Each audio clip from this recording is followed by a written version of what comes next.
So you stumbled on the NAPALM channel, blown views panel, killed and tremble, smoke a camel, don't get anal. It's classic games all the time, watch me rhyme, stream full time in my prime, killing undead like I'm Rick Grimes. Stream starting soon, so let's attune. Streams in the afternoon, beneath the moon, let's commune. Getting old, need a spoon when I eat my prunes. I learned to group in Black Burrow, end up in the dunes. So hit the like and the sub and the bell. I don't smell pretty swell in the dungeons where I dwell. You'll be a fan, I foretell. Shoot a spell when I yell and be my clientele.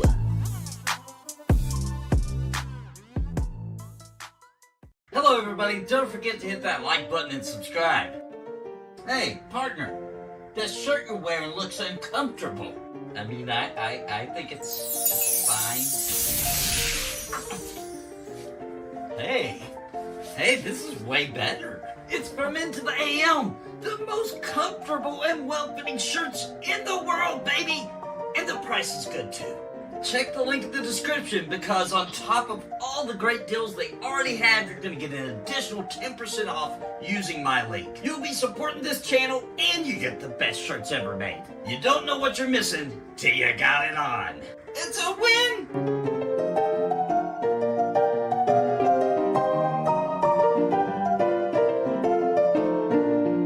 I want to give a very special thank you to the members of NAPALM for your contributions month over month in keeping me full-time. You help me pay the bills so I can keep streaming and pumping out content, and I truly appreciate all of you. Thank you so much, and I think you might be interested in becoming a member of the channel. Please click the join button down below the video for more information and join our family. And I want to give an extremely big shout out to the Lords of NAPALM.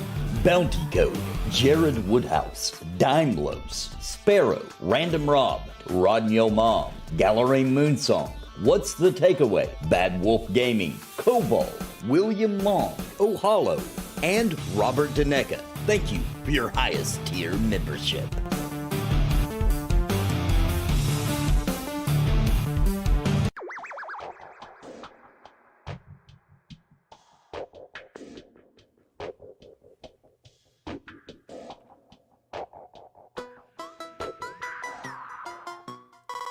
So you stumbled on the NAPALM channel, blown views panel, killed and tremble, smoke a camel, don't get anal. It's classic games all the time, watch me rhyme, stream full time in my prime, killing undead like I'm Rick Grimes. Stream starting soon, so let's attune. Streams in the afternoon, beneath the moon, let's commune.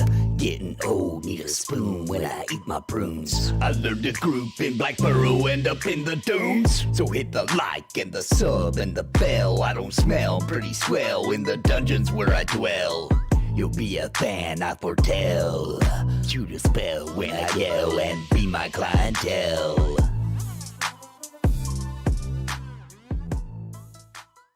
Hello everybody, don't forget to hit that like button and subscribe.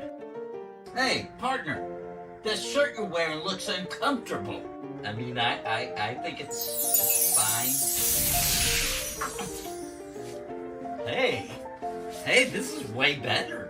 It's from Into the AM, the most comfortable and well-fitting shirts in the world, baby! And the price is good too.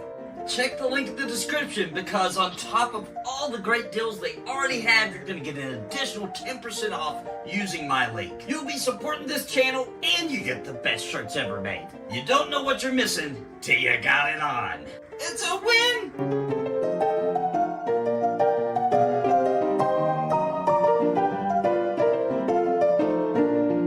I want to give a very special thank you to the members of NAPALM for your contributions month over month in keeping me full-time. You help me pay the bills so I can keep streaming and pumping out content, and I truly appreciate all of you. Thank you so much, and I think you might be interested in becoming a member of the channel. Please click the join button down below the video for more information and join our family. And I want to give an extremely big shout out to the Lords of NAPALM. Bounty Code, Jared Woodhouse, Dimeblows, Sparrow, Random Rob, Rodney Mom, Gallery Moonsong, What's the Takeaway, Bad Wolf Gaming, Cobalt, William Long, Ohalo, and Robert Deneka. Thank you for your highest tier membership. What is up, everybody? We're live with some EverQuest on Quarm. So supposedly there's this Halloween event. I'm in Greater Fate Arc. Great atmosphere, by the way. It's all red and spooky, and it's raining. There's lightning. Somewhere here, we can begin, I think, the Halloween event. But there's a whole zone somewhere. I don't really know. I don't really know what's going on. Hopefully, we can figure this out and get a group together. But I am in Greater Fate Arc right now. I'm right outside, actually. This is the zone to lesser Fate Arc. So yeah, I was looking on the Discord. Apparently, it's across a bunch of zones, but in Greater Fate Arc and Butcher Block, you can speak to Loris and Oakwind. Somewhere in this zone. I don't know where. Hopefully we can figure this out today, though. I'd really like to check this out. Super cool. It's also available in Misty Thicket, Inethul, Fearot, Toxula, Everfrost. Did I say Steamfont? Because it's there. East Commonlands and Kinos Hills. Looks like Mia's on. Hopefully Mia's going to come play. Well, I guess I can't. Never mind. I'm on P99. Quarm. I have to see Mia to invite. I'm going to go ahead and get my... What's up, everybody? Hey, Muujin. You're a beautiful person. Why, thank you, sir. Why, thank you. Pip Pop. What's up? Daniel Pritchett. Tomar. Have a great stream. Thank you. Yeah, don't forget to hit that like button like it owes you money. It helps other people find out about the stream. What's up, Alex? I remember Halloween event in EQ1 and 2, but I only experienced one time in each. Yeah, he's populated a whole zone for this. Whoa. Whoa, that looks crazy. But I'm just hoping we can figure it out and get some people together. I'm gonna hop into my Discord here real quick, guys, so we can get other people in. Give me 1 second.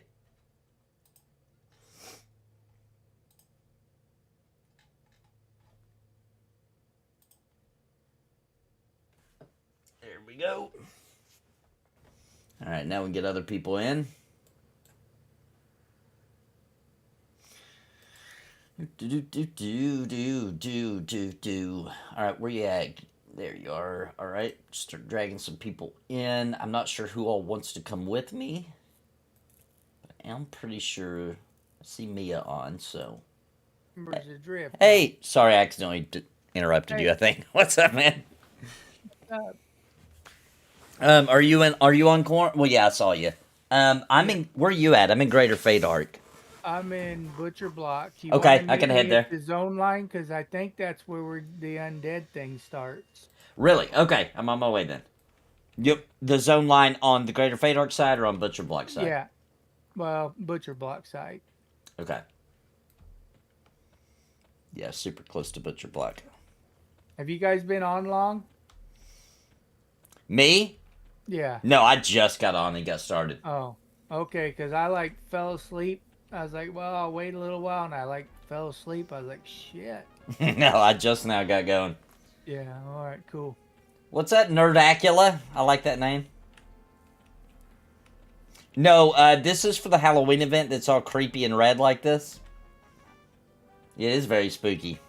At first, I thought the game was broken. I was like, I better check for patches. I think there's something. See, I did the same thing. I was like, why is the sky all red? That's weird. Yeah, I thought it was broke. Because sometimes, depending on the time of day, it will be straight blood red. Like, it's got a little color to it right now, but it's got, some pink mixed in. But when I first logged in, it was just, blood red.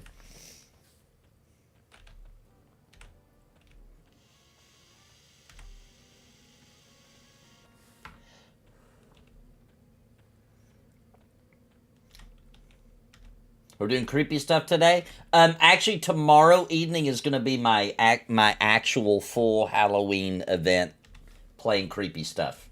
Tomorrow night. Is that right? Wait. Today's Saturday?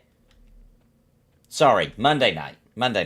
Because Tuesday is not Sunday night. Sunday night, tomorrow night, we're doing our Cringe Gate is the plan.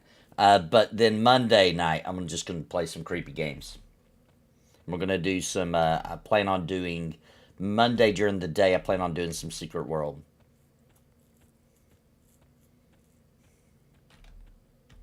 Oh, I think I'm okay, a little bit off, but Butcher Black Zone should be right about here. Is Witcher with you? No, I'm not sure if Witcher's coming or not. I thought I seen him in the game. Maybe not. Oh, maybe he is in the game. I might have seen him on... Yeah, he's there. 13. Yay, Witcher! Hang on, he might be in the chat, too. Let me see if I can drag him in. Not yet, not yet. Okay, here's the zone line to Butcher Block, so I'm coming, zoning over. Okay, give me just a second, Nathan. I gotta get something to drink. Okay, no problem.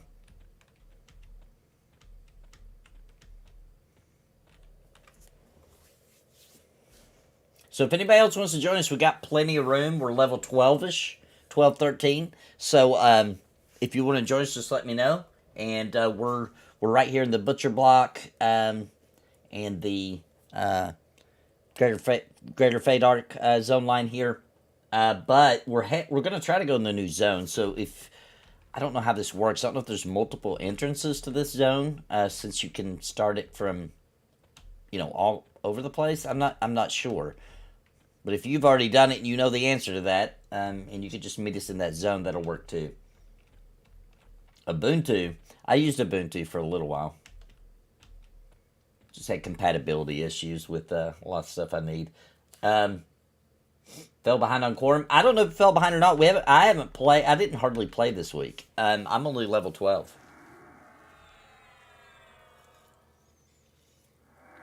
Too high to join.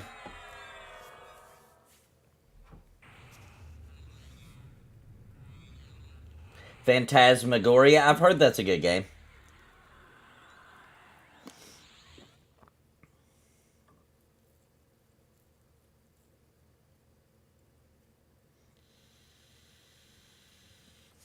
Alright, I'll go ahead and invite you guys in.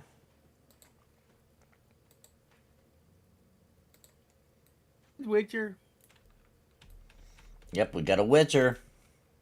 Okay, I don't know where this Oakwind character... We're supposed to find Lawrenson Oakwind. Yeah. My guess she would be by the chessboard, because there's Kayan. Get Kayan. Oh. Oh, and she could track for us, maybe find him. Thaden is Kane? Kayan? Oh no, I read the name wrong. Sorry, still asleep. But level 15 should be. Yeah, we could definitely. Okay. Got you in, Thaden. All right. And that's a monk, right? I don't know why I thought that was. Wow, my eyes still sleepy. Witcher, do you know the way to chessboard? My guess, that's where this Oakland person would be. Because it said look for the spooky things. That makes sense. Okay. Or she's at the tower, you know, where the few skeletons are.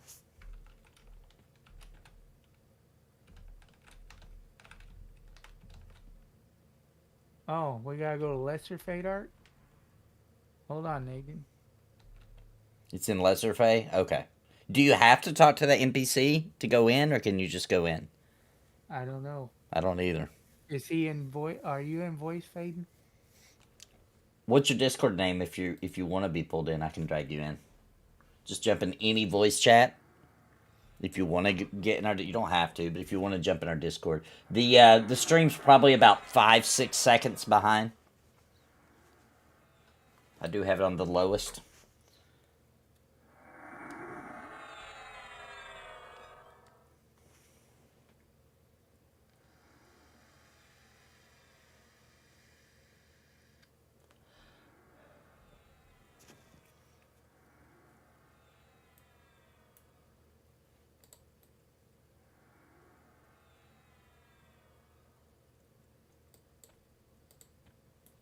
Does anybody in chat know if you have to, what's up, NASCAR? Anybody in chat know if you have to talk to Oakwind, or can you just go straight to the zone?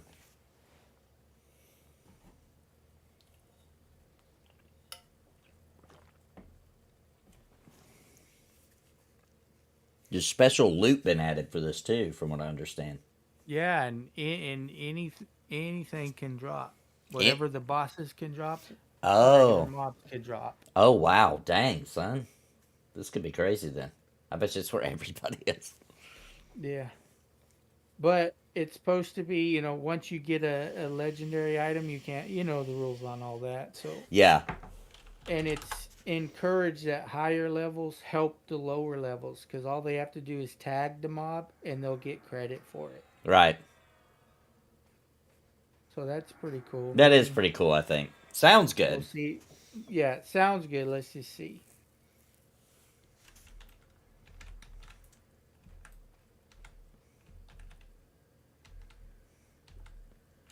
We still got room for 2 more if somebody else wants to join us. You can meet us at the zone or come meet us here. We're on the Butcher Block side of the Butcher Block Greater Fay zone. All right, he's in Discord, or Nathan. All right.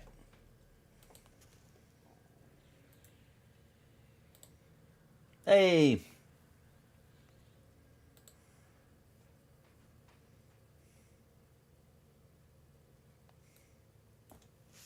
Hey, can you guys hear me?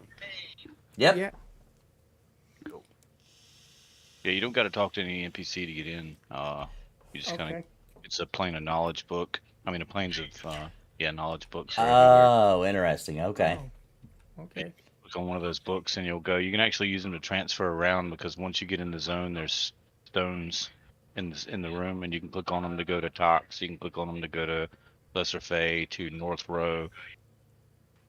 Oh, dang. See, we can teleport around easy right now then during this. Yeah. Well, you want to show us? We'll follow you.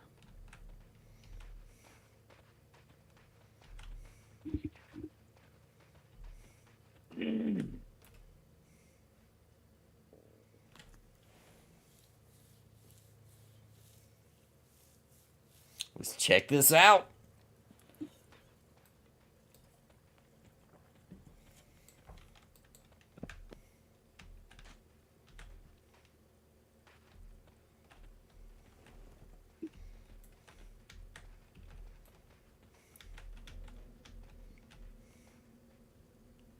And I'm like, I think I lost you all. Oh, no. I'm using my mouse like on embers, so it's really messing me up. I can actually use the WAD keys on this one. Oh, you normally just use to turn the keyboard? Is that what you're saying? Yeah. Do a combo of both. You can change it on Embers to do that too if you want to. Yeah, it's just not so. It's not responsive enough in embers. Yeah, I agree. Keys.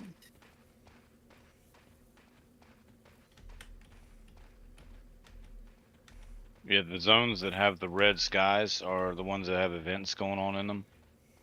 Oh, okay. Like in East Common Lands, there is continuously about every 15, 20 minutes, there's a giant werewolf that spawns. Oh, wow. And you literally get a couple hits off on him because has got something called Dragon Roar, and he'll fear everybody. Everybody runs away and comes back, hits him a couple times, runs away. How cool. But he drops blood every time, and if you go turn that blood into one of the Oakwind sisters, which are twins, which is the Nectalos Stone line, it gives you faction and a dark wood staff. It's pretty cool.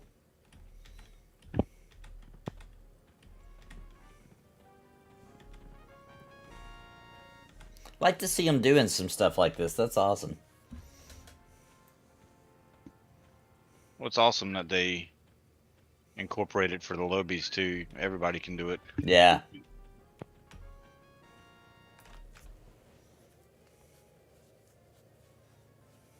And that they give you like a week or two to do it. You know, most of the GM events are like, they happen within 30 minutes and they're done, and nobody even knew it happened. Yeah.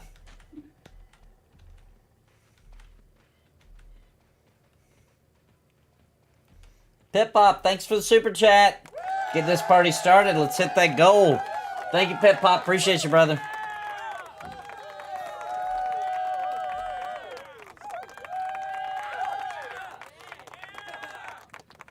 Take your dad grocery shop and then you're going to hop in? Okay, sounds good. What level are you, Peace Dog?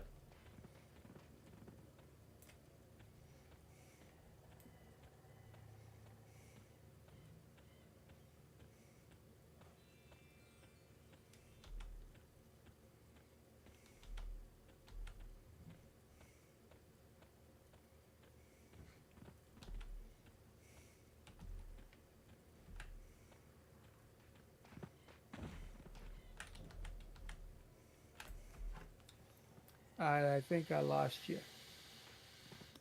We're here with you. Oh, you mean There's Witcher. Vaden? Yeah, the leader.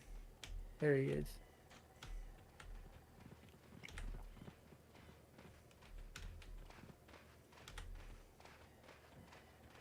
Maybe it's your race, Sam Witzel, that made that happen? Made you KOS? Is there any PvP in Embers Adrift? No. Okay, here's the book. Okay, where are we portaling to? Just click it?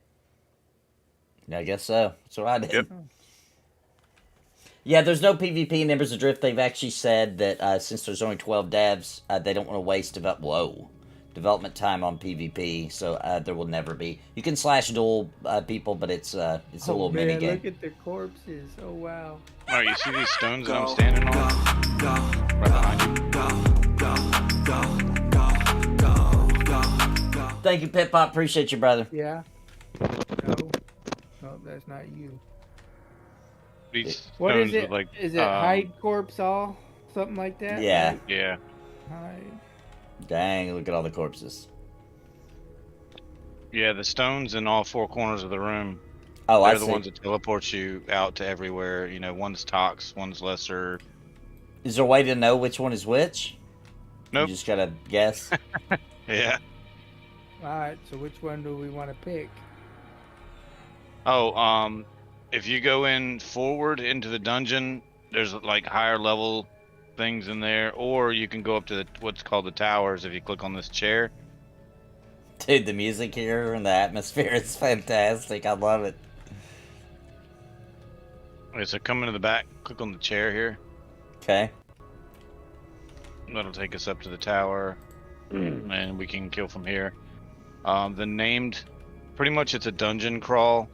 Things tether here, which means if you run like 50 feet, they'll go back to their spawn point. Okay. So they don't want people stationary camping and stuff, so they want you to dungeon crawl around. The named are random. They just randomly spawn and everywhere.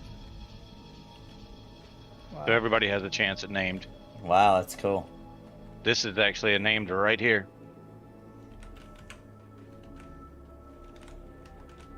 The Rook of Decay. And we just attack it? No, obviously, but...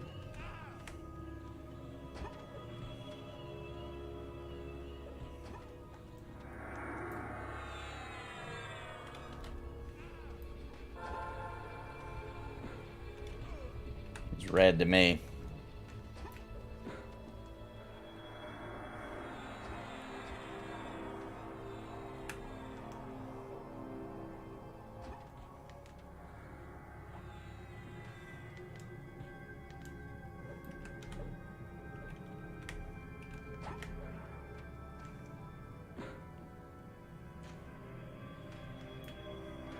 There's something hitting me back there. Oh. Okay.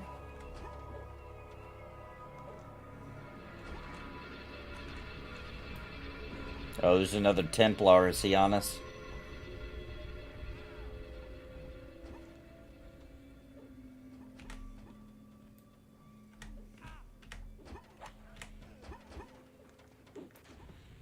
How do we... Can we zone these guys? Yeah, I think we got a bunch on us now. There's one We can down. Yeah, grab a blood off of him. I'll grab the loot. And let's run up and tether these back. You can Okay. just run up. And you just grab one blood at a time? Uh-oh. Yeah, the bloods are lore, so you can only have Oh. one at a time. Then you got to go turn them into one of the twins. All right, I think they tethered. Oh yeah, keep coming. Or we could just click on the chair and go back, but they have a very short. We can take this fighter. He's only blue. Okay.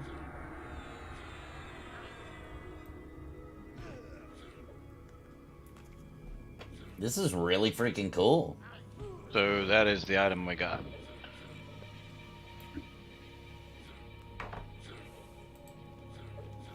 Ooh, plus And strength. the names, they drop dwarven work boots. There have been alligator tooth earrings. Oh, wow. All kinds of stuff. How crazy.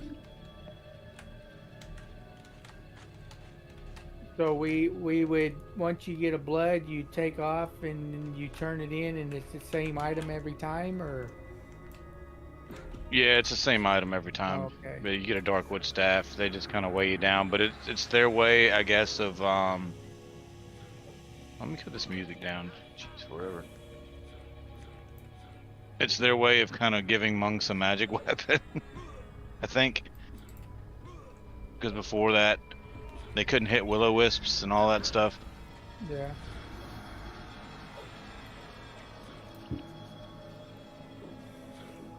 That's cool.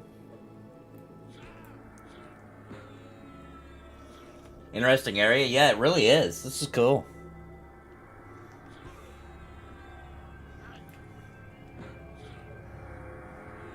And how long will this be going on for? When are they taking it out? Another week, right? One more week? Yeah, it was for 2 weeks, so yeah, one more week. And if you get maximum faction with the, I think it takes, from what I read on the Discord, like 1900 faction or something. Every kill in here gets you 1 faction. Every blood turn in gets you 50. Ooh, okay. If you max your faction out and then you say to one of the twins what reward, you get a temporary mount. Oh, wow. Oh, look. Rawhide wristbands and a tarnished short sword dropped on this one. Yeah, you want to check all of them, all the kills, because there's random like little loot that drops off of these guys. Yeah, I don't know if it's an upgrade for anybody. I'm going to leave it on the body if you want to check it. It's AC3 on the wrist. I got this off of one of the bosses last night. I mean, they're not amazing items, but they're decent. Oh, cool. Well, do we want to like set up somewhere where we can? Yeah, it's up and in the game, Ladian, now. Do you know what level is this stuff in here? It goes from like level, what'd they say, 8 to... Yeah, it was It's really high. about like... Yeah, it's on upwards of like 25. Yeah. There you go.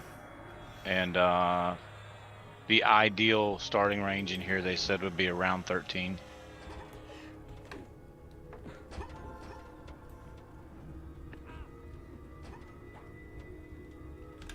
They got little books to port in here, like we did on the stream, but they're all around in a bunch of the zones.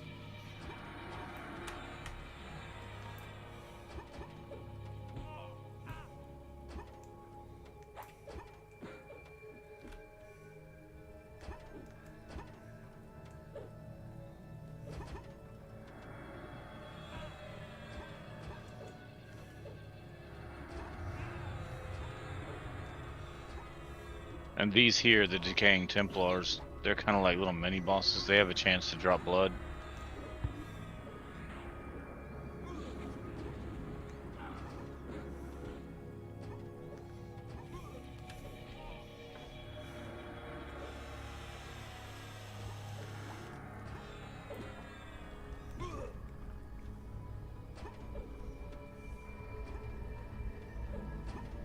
What happens if you zone out? There's multiple zone outs to a bunch of different zones. They look like coffins at the entrance. Don't click on that. Don't click on that shining thing. It'll send you to Somewhere we don't want to be. Where does this send you? I think West Corona. Oh, okay. I mean, you'll be right beside a book. No matter where you zone out of here, you'll be right beside a book. You can just come right back in. But Have you explored this place a decent amount? It's got to be huge, huh? Yeah, the towers that we're in right now, they're pretty much a kind of a maze. But this is pretty much the central area for this. That right there is a zone out. Like in Plains of Power, this corner that Linnerus is in or whatever is actually where you fight in Interruck.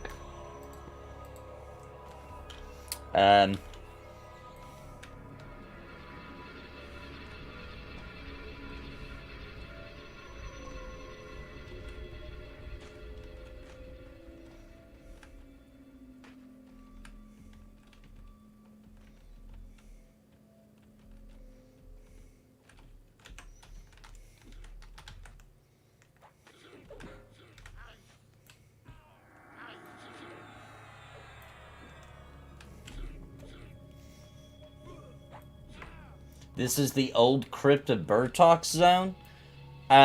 Is that what they based this off of? This is a new zone created just for the server for Halloween. However, it may be based off of that with the tile textures and everything. Yeah, I thought I didn't mean Interrock. I meant Bertilux. You fight him in one of these corners right here, actually. There you go, Burtox. Okay, I got you.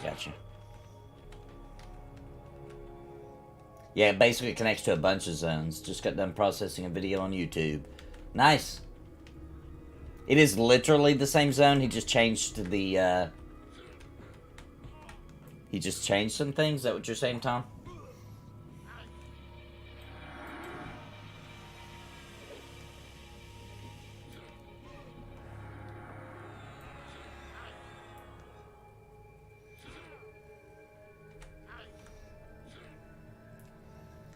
What are these conning to you, Nathan? This one's even con. There've been some reds and blues and yellows. Great XP.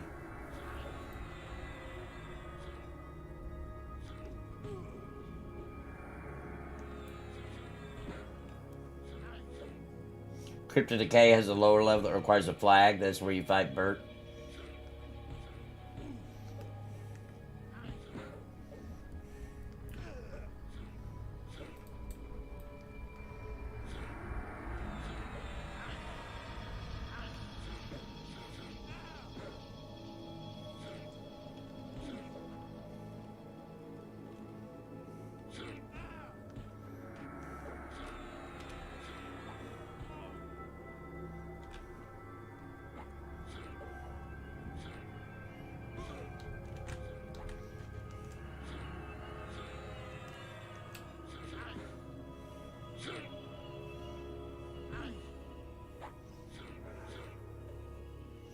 Do I take PayPal? I do have a PayPal. I don't normally promote it, but I can drop it right here.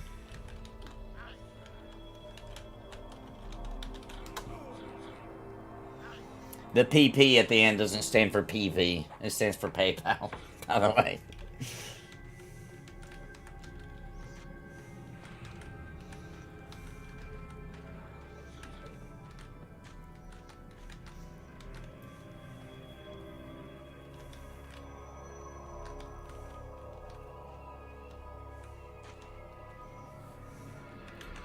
Nice, we're getting fast pulls too.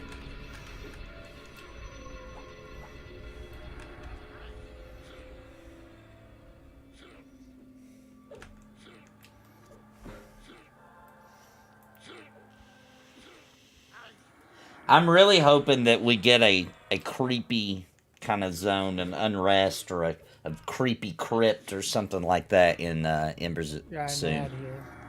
Those are my favorite. We do have in the update coming here on the 31st, it is something about the undead. I'm so excited about the freaking Embers update on the 31st, I literally dreamed about it all night last night. I dreamed that a bunch of us went and were fighting undead, and we had all kinds of magic, and there was a wizard there, like. And it's funny because I dreamed that I'm streaming. I stream so much in my dreams, I'm streaming too.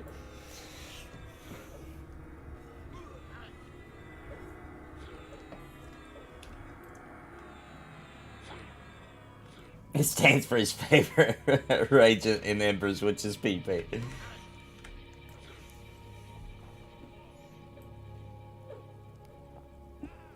You have to do a new set of videos called Dream Streams. Yeah, dream streams.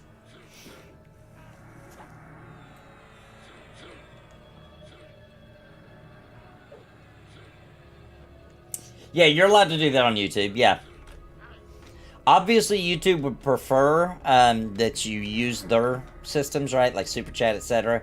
But they're not against you linking things like a Patreon or anything like that. YouTube became well aware a long time ago that most people will use internal links or internal systems, if you know what I mean.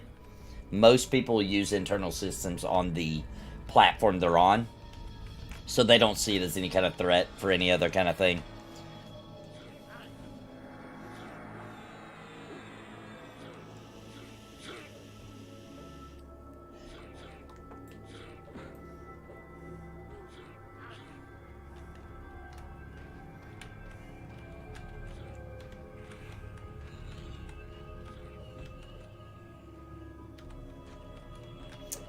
Amazon wishlist, I would assume they wouldn't have a problem with it, but I've never used that. I don't know much about that. My wife has used it. I think people make it for like weddings and stuff, if I'm not mistaken. I think she's used it for that.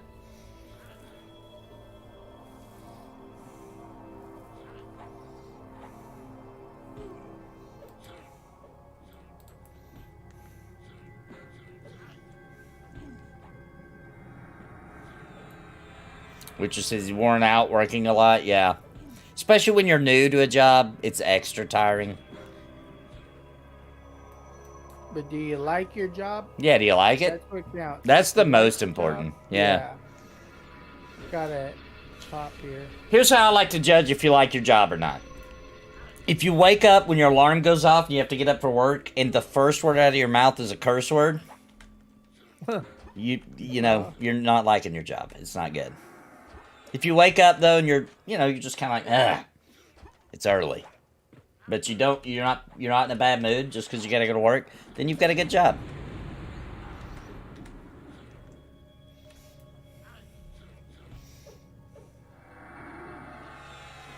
Oh, they got Witcher, or did he zone? I think he accidentally clicked on the pillar. Oh, okay. Oh yeah, he's right back. Huge range on it. And plus the clicking in this server is a little bit messed up. In that case, I don't think I've ever in my life had a good job, Silver Knight says. And once you zone back in, you just click on the chair and just go down as far as you can. Every ramp that leads down will lead you to us. There's really because they want you to be crawling, there's really no place to sit, that's safe to set, huh? This little area that we're in now is kind of the only camp because you're surrounded by ramps that have mobs on them. Gotcha. And you can pull them as far as to the bottom of the ramp before they'll tether, so you can kind of get them back into the room. We're starting to build a little train here. Should we pour it out and back in? No, we can just run back to the room. Oh, there's another one. Oh yeah, they tether here. Right. Server's going down in 30 minutes. No! Can you believe this? Not on a Saturday. Not on a Saturday. It's probably well, let's see what she says. Yeah, Jace, you can meet us here. It sounds like server's about to go down. If you can get here in time, though, we'll go and get you in the group, and then we'll be back as soon as the server goes up. They'll just bring it down for a couple of minutes.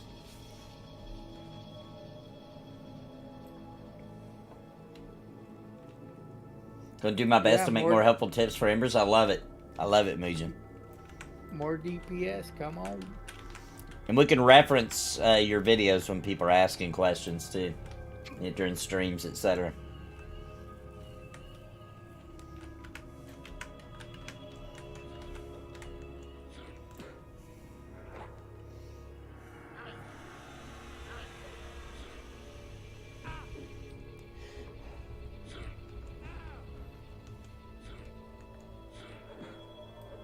Ooh, Mr. C released a Pantheon video. I'd like to watch that.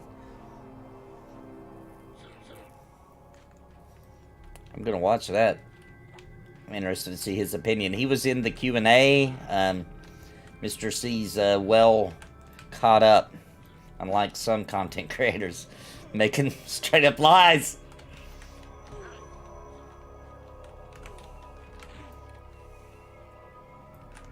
I liked Redbeard Flynn's video too.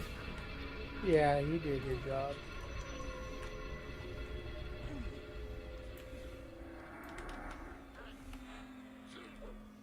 Should we... Are these all blue? Or this one's even to me? We can tether them. If you run up one of these middle rooms, there's no mobs in it. Yeah, let's do that real quick. Try to tether them off. I just run straight up. There's only 2. Alright, before we go back down there, let me med up. Because since we've been in here, I've only had like 2 bubbles of mana. Okay. Yeah, I need some. We can camp this room if you want. It's safer here. Nothing spawns in this general location. Oh, right perfect. Okay. Okay, cool. Yeah, Red was slightly negative, but did have some hopefulness. Yeah, I agree. I mean, it makes sense. Being negative or upset right now is totally justifiable. Good news is, I don't have a date yet, but there is conversations happening right now to gather a few of us up, like me and maybe like Drac, or I don't know who all they're going to pick. I just know I'm included, and getting us to actually play the game. I don't know if they're going to let us stream it or not, but at the very least, let us record it and release content to show what it really is, because that minus video sucked. You know, that's why I got so many downvotes. It just did not show that was the vision of Pantheon. If you watch Minus's video, it is super boring. It's just him by himself. There's no group content. It served to be an explanation for how to play it, as in how it works, I guess. But it wasn't a very good, like... It wasn't good. It wasn't good. I'm in talks with some of the devs, and they're beginning to agree upon that. It's starting to seem like so. You can take that band if you want, Nathan. You can take the first one.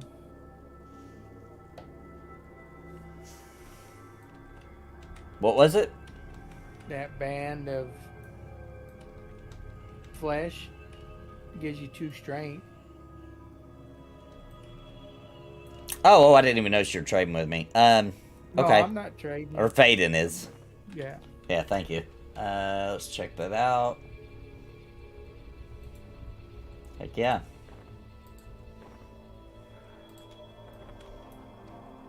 How does this make you guys feel that they've added a dungeon like this full of sweet epic gear that you would normally not have access to? I don't mind, because EverQuest is old, right? You know, it's an older game. I think stuff like this is cool and exciting and makes this server unique. But I wonder how it makes everybody feel. Being it's a special holiday thing, I don't mind it. This is based on a zone that's in the game, but they've reworked it for the Halloween event as Zentians.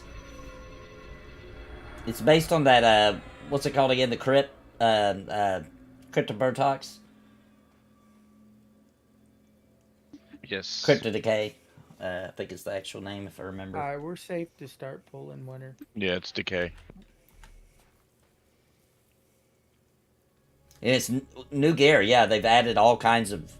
well, gear that was in the game, just normally, obviously, they put it here. And there may be new gear he's added with new stats. I'm not 100% sure. I'm not one of those people that knows every single piece of gear. I only remember the gear that I remember. You know what I mean? Some people know all the gear. I'm not one of those people.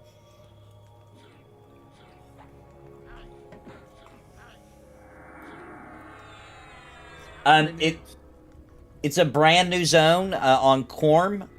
There are entrances that look like books, like Plane of Power, in a bunch of the zones. Like in Greater Feydark, Lesser Fate Art.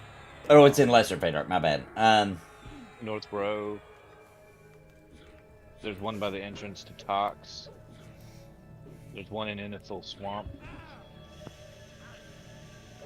So There's one in the Kulanas right after you zone out of Qanos Hills. It'll be right there.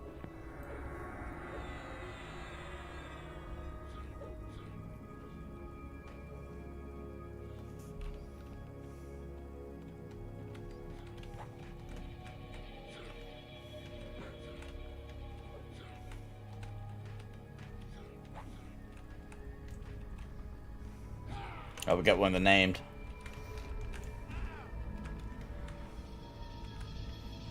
Pull him back. I don't know if he'll come in the room, though. I think this is as far as we're going to get him. Okay.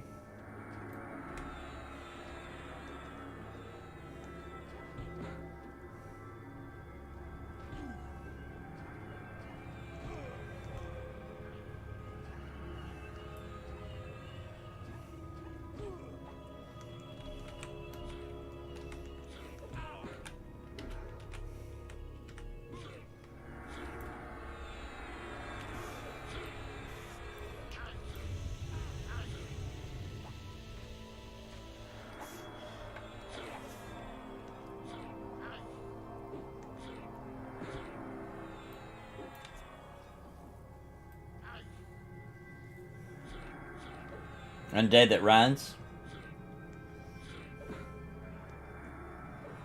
Oh, you're playing on live. Yeah, this is a Quarm event thing, yeah.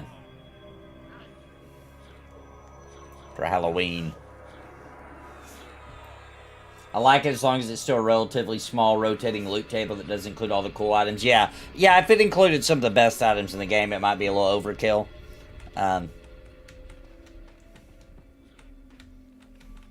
Oh yeah, they're definitely not. They're like dwarven work boots, stuff like, you know, they're mid-ranged items. Right, which I think They're is not really excellent cool. by any means. The werewolves and stuff that are in the I do know that in East Common Lands, one of the first nights that we killed the werewolves, they got Naggy loot. Dang. Well, yeah, but that's literally a raid encounter. Yeah, So and I that's think that's for kinda all okay, level too. ranges also. Even though the werewolf is level like 10 or something, but he's got a ton of HP, and you get feared so much that it takes so long to kill him. But once you do, he usually drops at least like one item, and then a lot of bloods for everybody. But he dropped, I want to say the Staff of the Scorned, or whatever it is, off of Naggy.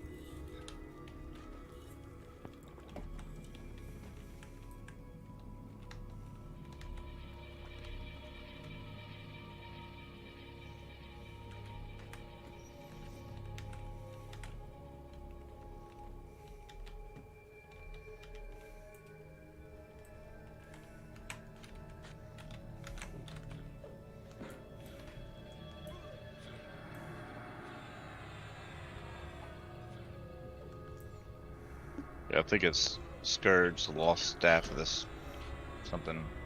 What items? Well, so far I got this Band of Flesh, plus 2 strength, which I didn't have a ring, so...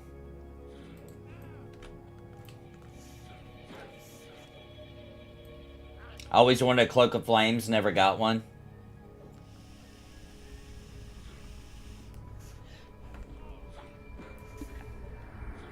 Yeah, I never got one of those either. I did get a Cloak of Crystalline Waters, though. Oh, cool.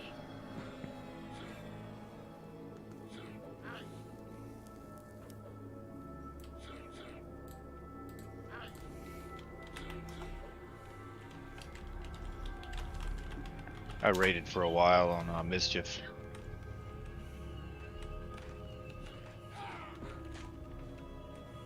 It just got to be too much, like 3 or 4 nights a week. It's just insane. I was racing home to get online, eating dinner at the computer chair.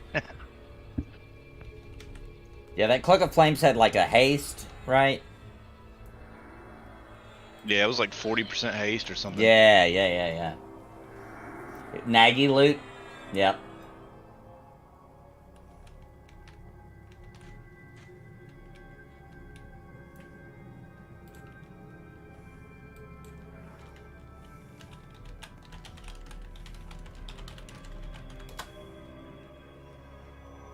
Are there chase items on Embers? Definitely. Yeah. Generally, how it works on Embers right now, I mean, there are some really good loot from long form quests. Each zone kind of has at least one where it's like a very long, very multiple step, takes a long time to get, and that's some pretty good loot. But generally, most of the good loot in Embers comes from named drops, and they're rare. So like, it's very common people, and the spawns will move, so they're not all. It's not like you go to one exact spot and camp. They can spawn in multiple areas. So you just kind of go to the dungeon where that named is, and you farm around, you dungeon crawl, look for him. When he's up, you kill him. You eventually learn the different spawn points for him, so you kind of know where to keep going and checking for it. And yeah, there's lots of them. Like the axe that were a lot of people, especially berserkers, are trying to get down in Forgotten Depths is kind of the current thing. Every time we're in Forgotten Depths, we go down looking for what's his name, Dark Forge, is that his name? We go looking for him, hoping for an axe drop, but it is super rare. So I haven't even seen the axe, but a couple of people in the guild have. There's a lot of stuff like that. Like we did a multiple farm. It's pretty easy to get now, but back in the day when we were looking for the Glenn's chest piece, and it's all leveling up too. We farmed for things like a special stat lantern. Glenn's chest piece was my favorite farm so far for a piece for me. There's even farmable emotes. At least one. There's probably more that I just don't know about, but the flex is an emote you get as a drop. There's all kinds of stuff.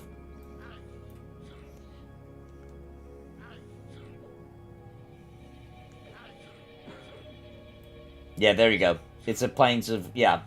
It's a book right there. There's several of them, but like Sean said, there is one there in Oasis Zone Line in North Row.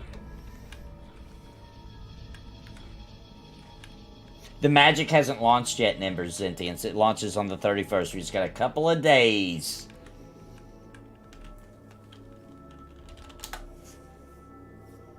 Hey, what's up, Grix? We're in a special dungeon they've created, a big zone, levels 8 to 25, just full of undead and creepy stuff. It's a custom made little dungeon here. Pretty cool.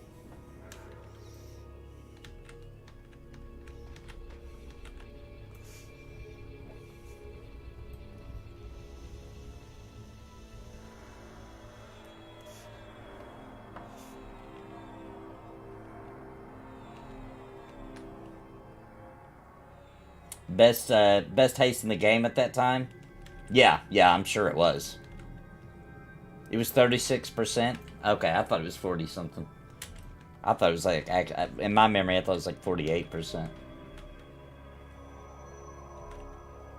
Can't get too many mobs. Okay, we can head up to the top and grab you, Jace, when we get back. How much longer do we have on the server? Probably like 20 minutes. 15, 20, yeah. Yep, 15. 15 minutes.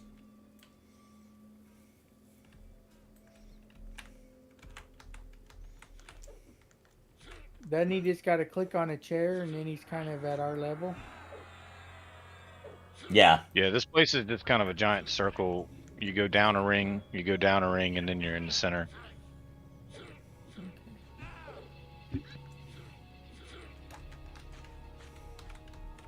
But I do know the first place it puts you in, if you fight there are higher level mobs in there. They're reds to me. That's where like the 20s and stuff kill. Gotcha.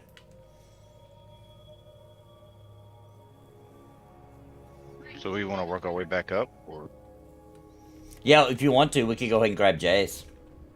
we can just port out right here and then go right back in the book, and we'll be at the entrance. So Okay. whenever he gets here, we can just click on this. I think he is here. He just can't get to us because of the mobs. Okay. Yeah, we can shoot out. All right, we're coming, Jace.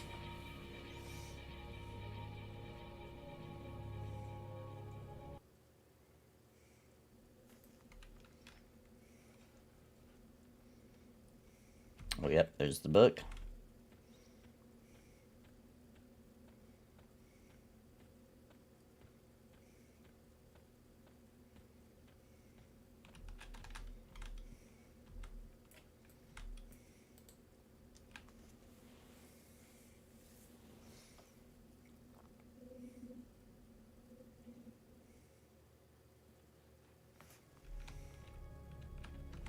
Okay, what's your character's name, Jace?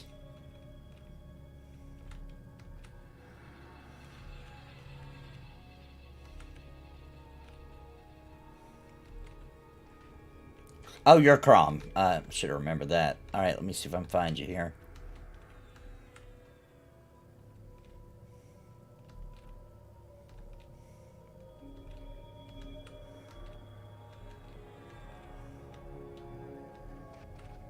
Well, there you are.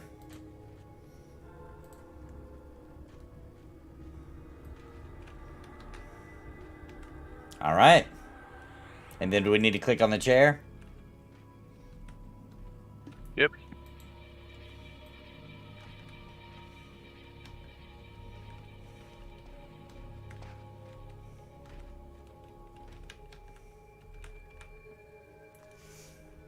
Very spooky.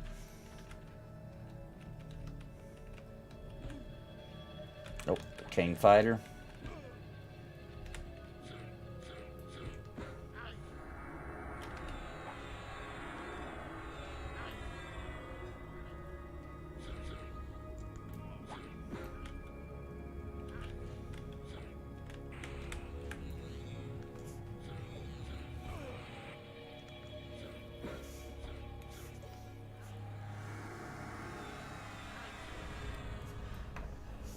Is this a different download to play this game? On this server, I do have a link in the description for getting it up and going.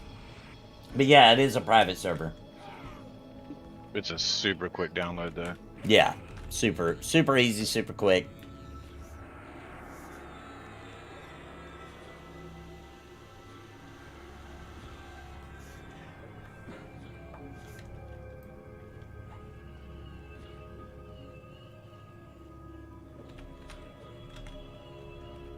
And I think Cole has a good video on YouTube showing you how to get it all installed with the server files and everything.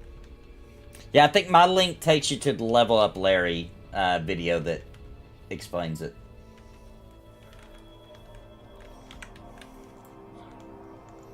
Yeah, even with the slower download speed, yeah.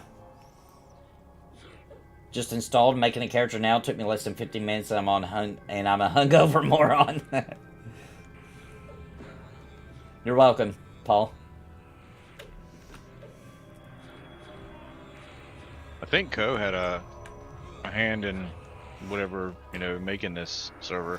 Yeah, he Pretty threw sure money he was a at big it. funder. Yeah, he helped fund it to make sure that the servers will be good for way into the future. Which before he even did that, the Secrets had already said it was good to go. Like, no worries about funding for the server. But then Co threw more money at it, so it's even more than okay now. I think he threw like a cool meal at it. I think he did. And hate to keep bringing this up, but I can't help it. Co's reaction to Pantheon, I think, had a lot to do with that, where he was like, oh, well, back to EverQuest, which I think a lot of people are, I am a little disappointed that Co wasn't even consulted with all the changes, right? I think that is only fair. He threw big money. Big money. I think when you are an investor at a certain level, you should definitely. I actually think they should have ran it by everybody that's an investor, as far as bought pledge packages in advance and communicated obviously more clearly about everything. And I don't think this would have been the disaster that it seems to be right now. But definitely, when somebody throws $1 million at a project, maybe they should totally consult with them when they're making big decisions. Co, he just reacted on Twitter, unless he's done something else I'm not aware of, where he just said he's not giving up on it. He's still going to play it. He's going to test it. He'll stream it soon, but he's not excited by the news by any means, and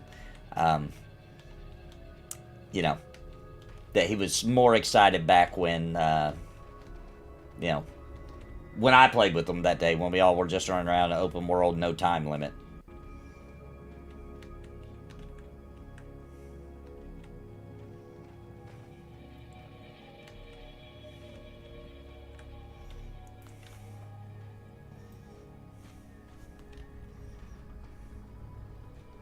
So many Pantheon's dead videos being suggested to me.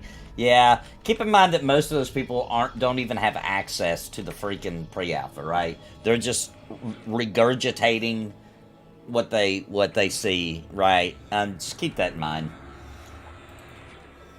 It seems like everybody that actually has access and has seen it and given it a shot, it's not the doom and gloom story that it seems to be.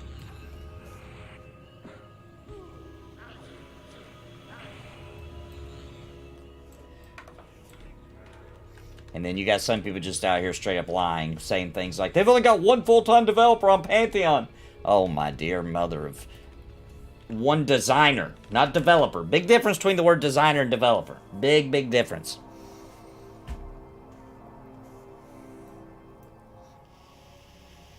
I lost you all. Uh-oh. I was oh, I see ya. Okay, okay. I was miming spells. I dinged. Oh, grats. Congrats. Now I can res us. All right. Awesome. 14, baby.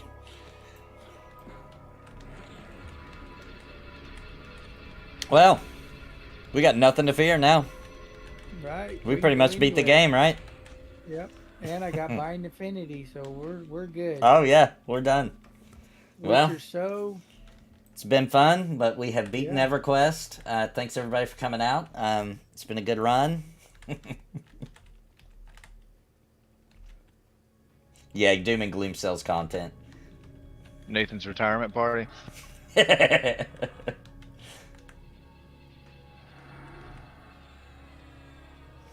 Daybreak doesn't shut down private servers. Yeah, I don't think they ever have. Now, if they release, if the new EverQuest game comes out, oh yeah, I think they would shut down some private servers over that. I think as long as you're not offering exactly what they are, they're okay with it, right? As long as it's different than what they're offering, I think they're okay with it. And you're not monetizing it, right? Like, Co did a straight-up donation, right? They're not asking for any money for this server. There's not even, that I'm aware of, a way to give money for this server. He literally reached out to the developer and was like, hey, I'd like to donate some money. Witcher's asking, is it safe to camp here? Server down in 6 minutes. I think that center area where you guys are should be fine. Yeah, where the big circle's on the floor. Yeah, P99 technically got permission, yeah.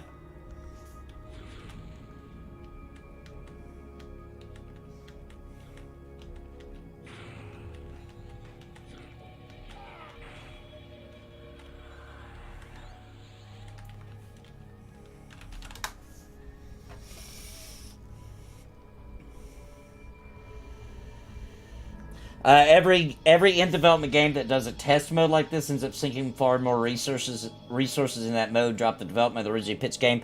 That's true, but every other one that's done it literally made a new mode. This really isn't a new mode. It's really just a.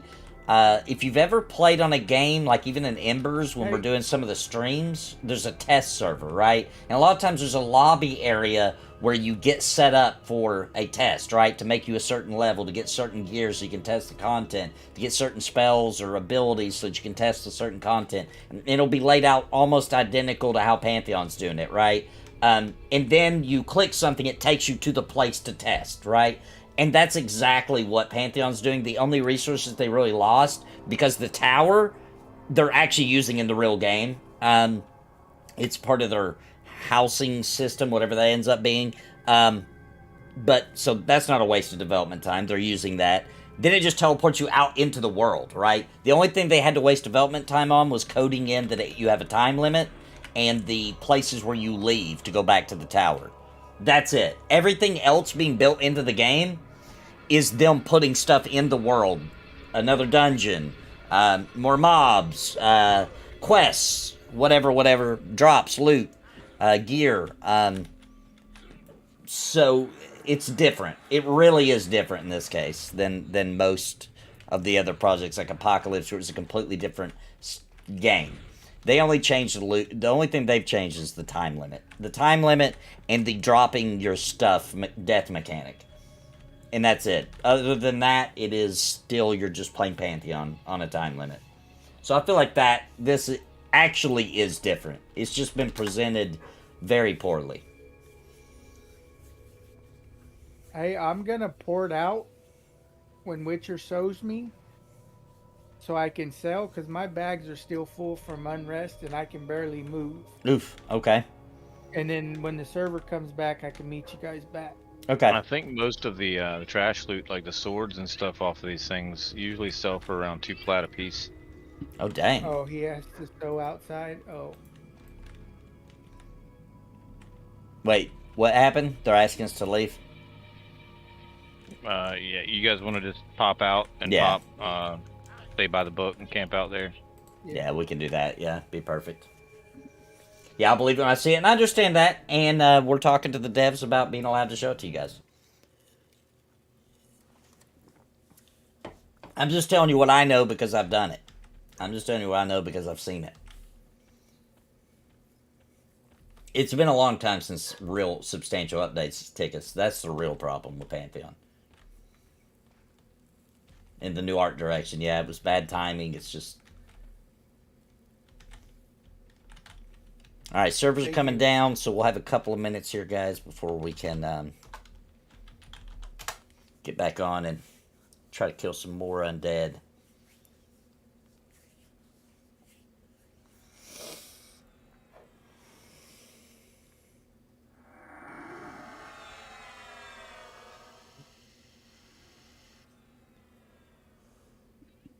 Good AFK for a few.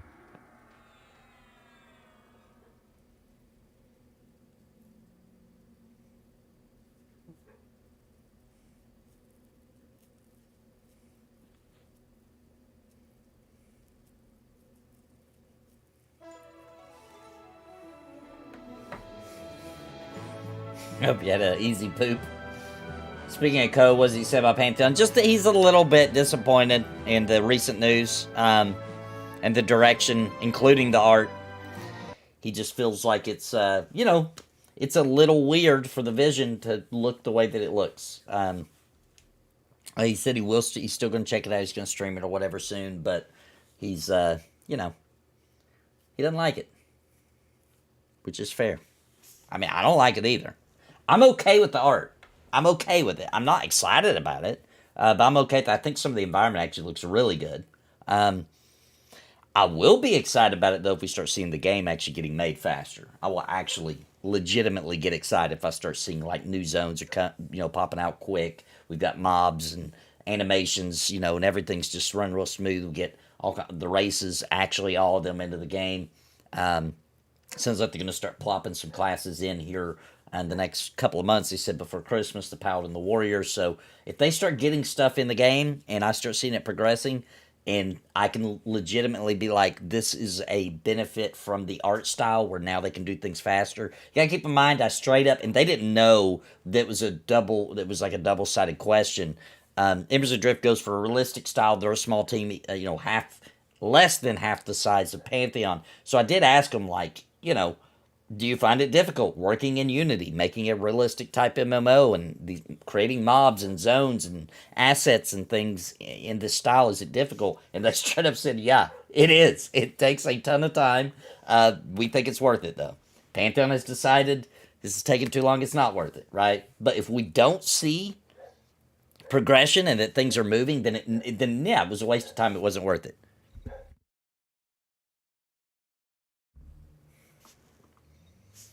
My dog is barking. Just had to yell for somebody to get him. He's outside. How will the lighting look at night with the new art? There'll be no underwater swimming, just surface. Oh, yeah, they did say they may hold off on the diving underwater till post-launch. I don't see a problem with that. Better than New World, where you just walk underwater like Sonic the Hedgehog.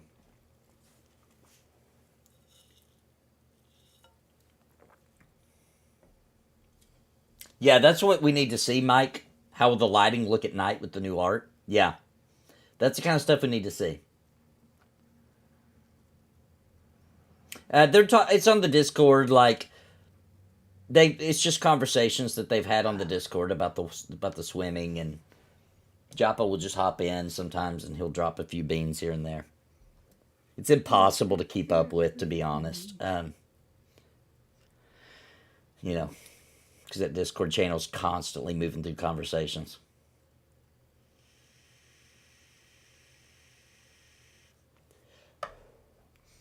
Do we have any tunes near Misty for guild invites? I'm not sure. I'll ask once the server comes back up.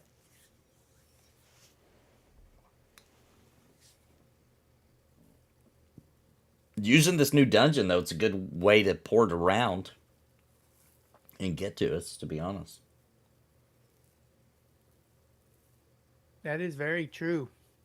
I should link that on Discord, and I'll put in a day I'll just hang out and then guild invite people. Yeah, because we can port all around using this dungeon. We should try to get everybody invited while it's easy. I'm in EC, so probably nowhere near guildies. We were close to North Row, which there's a book there for this event for one more week.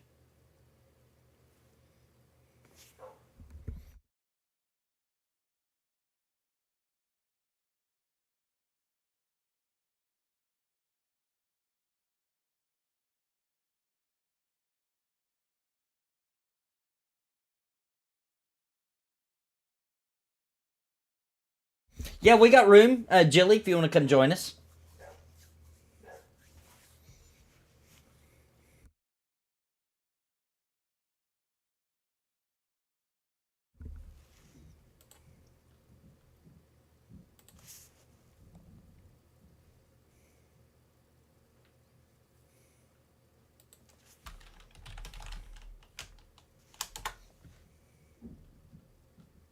I'm going to check the server, see if it's up.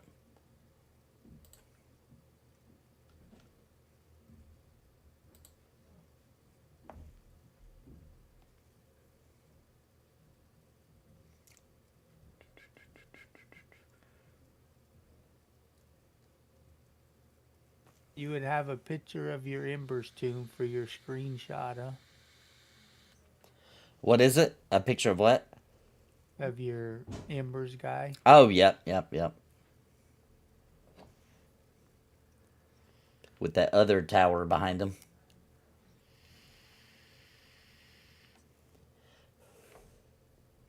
Alright, I'm going to see if it's up. Said it was only 1 to 3 minutes expected downtime.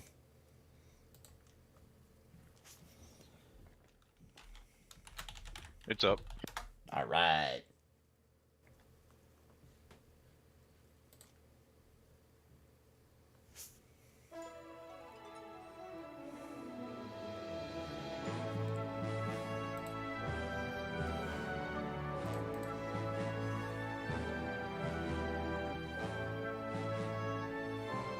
Yeah, it was in Red Shore, Mujin.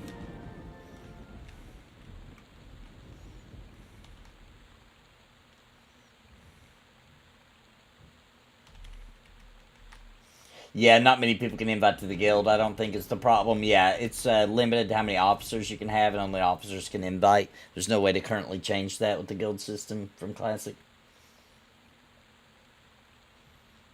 One of the best intro music, I agree. Absolutely.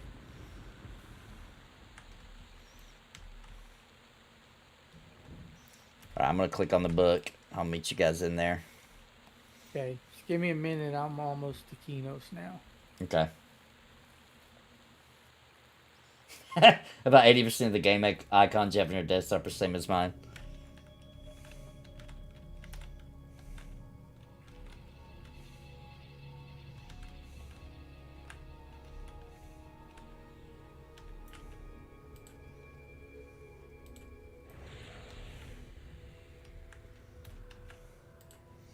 Getting everybody invited back in. Jilly's coming too. I think that'll make us a full group, right? Yep, should.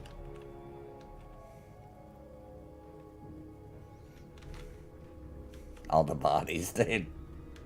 That's funny.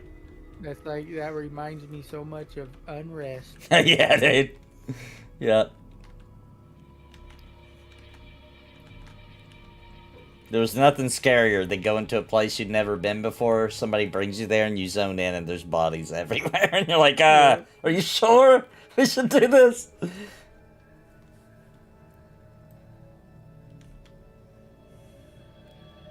What, Mistmore used to be so intimidating.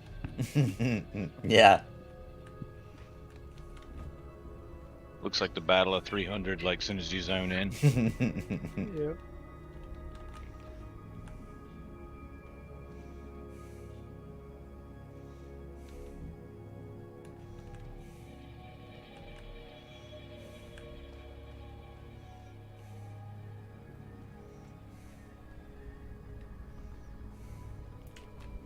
So you've got somebody with the glorious name of Tite over here.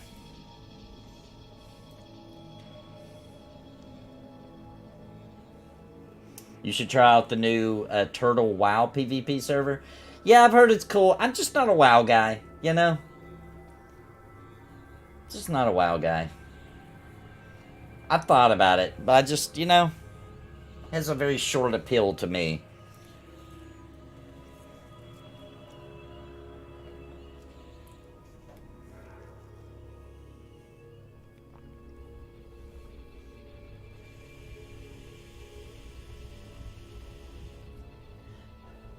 I'm not the guild leader.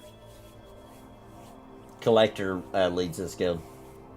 I knew that I wouldn't be playing this because I'm kind of full on deck Embers Adrift, so I didn't want to try to lead a guild on here, knowing that I'd only be on a couple times a week.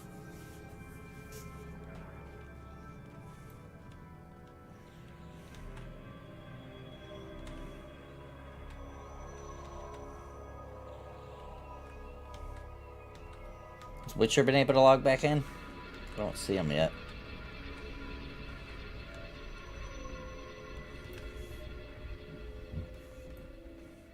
Yeah, man, back during the 90s and up into the early 2000s, man, the rate that technology was moving was freaking nuts.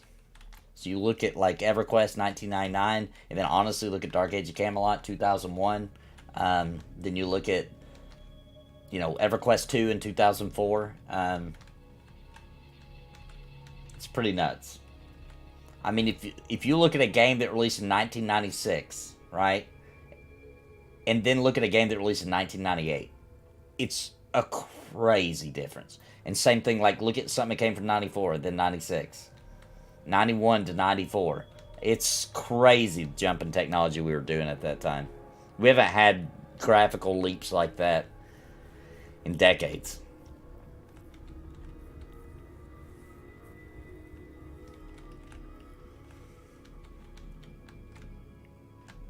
Okay, there's Witcher. But that's like every time they release like a new Unreal Engine. Yeah. It's just astonishing. Yeah, agreed. Like, have you seen the videos of them doing like WoW zones in Unreal 5? Yeah, dude, insane. It's crazy. It's so cool. I love looking at all those games. Like the guy that does the Zelda Ocarina of Time in Unreal 5. So freaking cool. I love all that.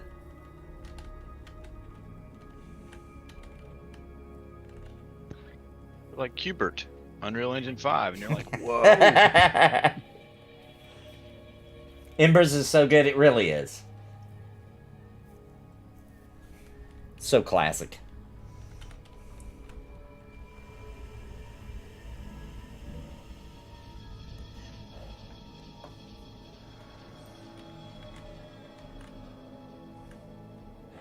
EverQuest Unreal 5 looks sweet. Yeah, I would love for that to be a thing. Like, not just a demo or showing up at a playable thing. That would be really cool to me.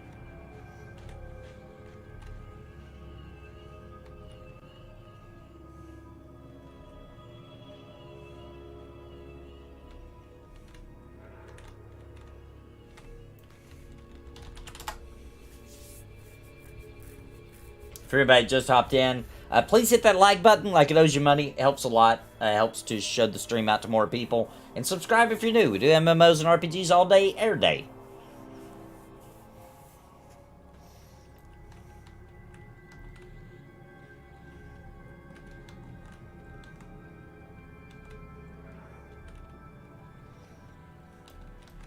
And Jilly, let me know when you're close, or when you're in, so I can when you're in here, so I can look for you. I'm trying to look for you. There's a decent amount of people in here. I don't want to hide all the corpses. I like them.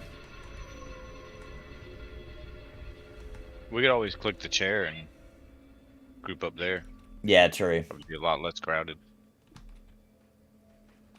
Yeah, let's do that. So, Jilly, when you get here and you zone in, click the chair right here.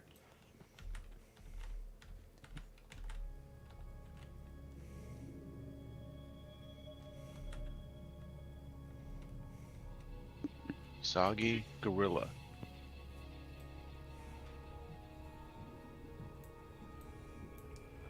Anyone else seen hiccups on the stream? This is the reason I even knew about Embers or tried. I'll always be thankful for this channel. Thank you, Zula. Happy to get the word out when I find something freaking sweet. I can't help myself but share it. Alright, you're almost here then, Mike. Nice.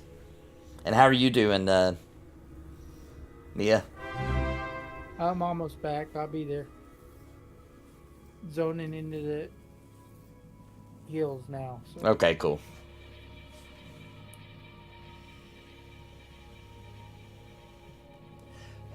If you're having trouble with it skipping, reload the stream. Yeah, because I'm watching on my end, it looks normal.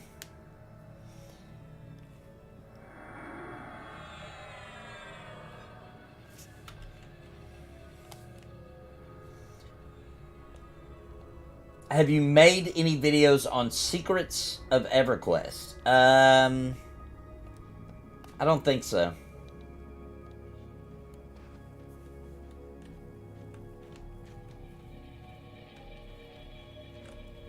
Are there... I mean, I guess there are some things that are lesser known, but I feel like EverQuest is pretty known at this point. I don't know all the things. I see new things all the time when I'm playing, but there is a lot of, like, I've watched channels that do a lot of that, and it is pretty wild.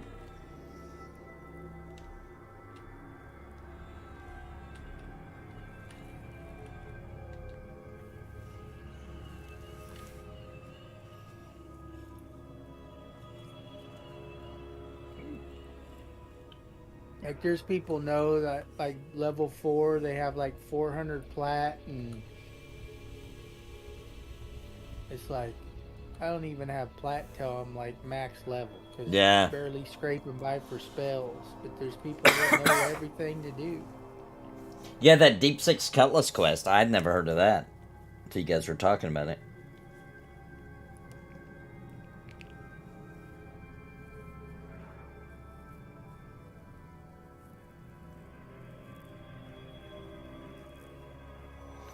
That's why people like EverQuest, man, because there's just so much to it. Instead of being a big ocean that's 2 inches deep, it's like a big ocean that feels like it's bottomless.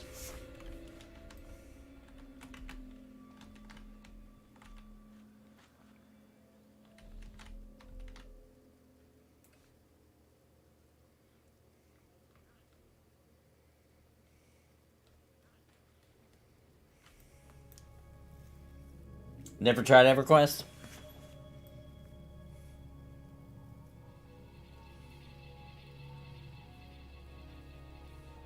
Yeah, there does do have a few Paladin weapon quests, yeah.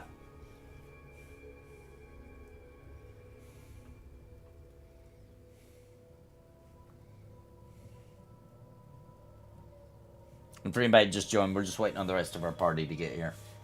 Did you guys click on the chair already, or are you still in Yeah. it? Yeah, we clicked on the chair.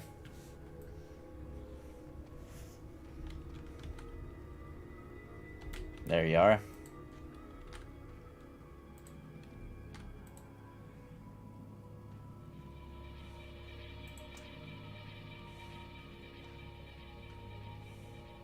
Alright, let me know if we move. I'm miming some spells. Okay. Are we still waiting on one? Yep, Jilly's coming.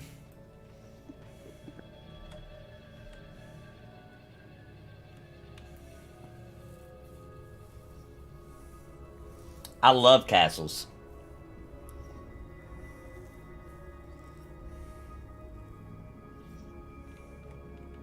Never played EverQuest back in the day. Tried P99 some time ago, and it was just too hard to get into for me.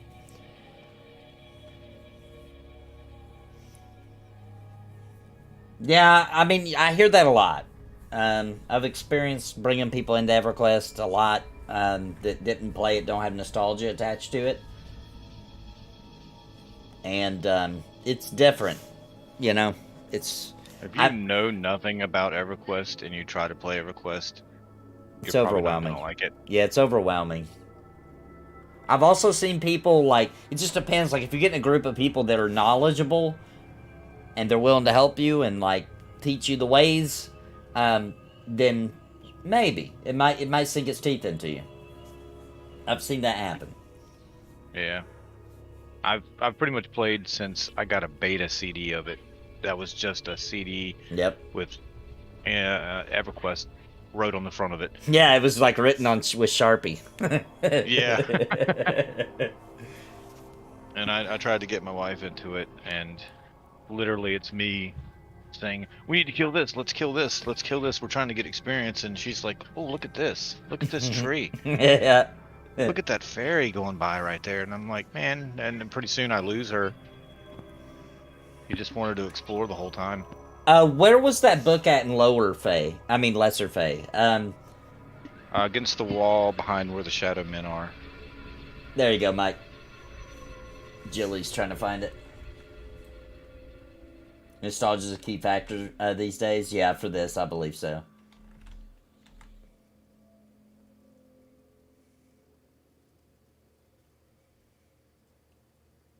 Ooh, I hear some creepy chanting.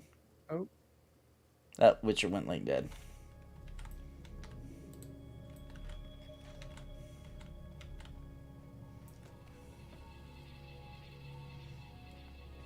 Southeast corner of the zone. I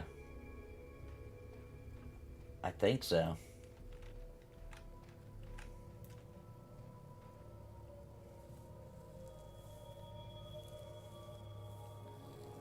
All right, you found it. Nice. We just filled up, I think. Yeah, we did. We just filled up our group.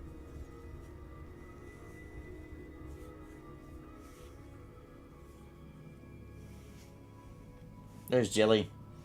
All right, now we just need Witcher to come back.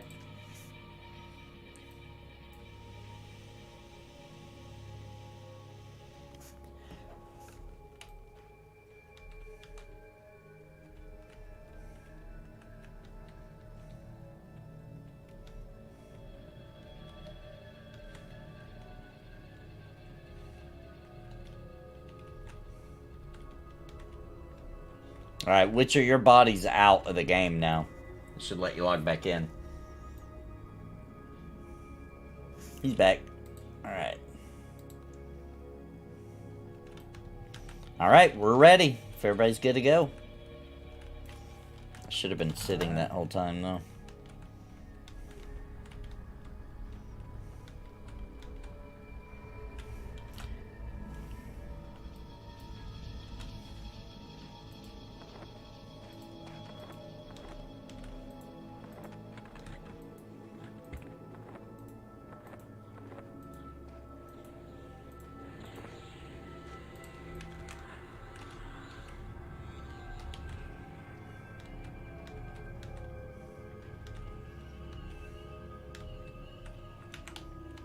Can anybody summon drink?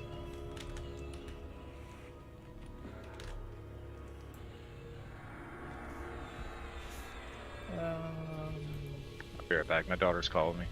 No problem.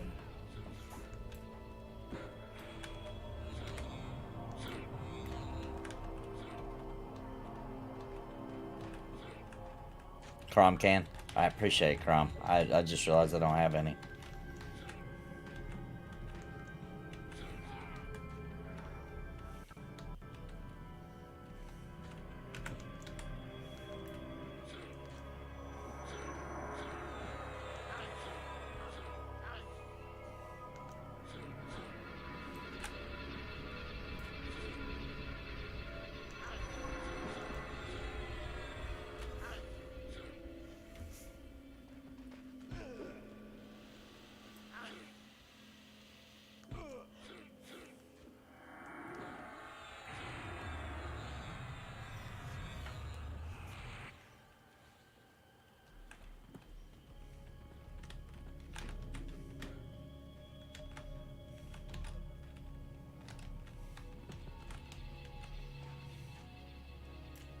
Thank you.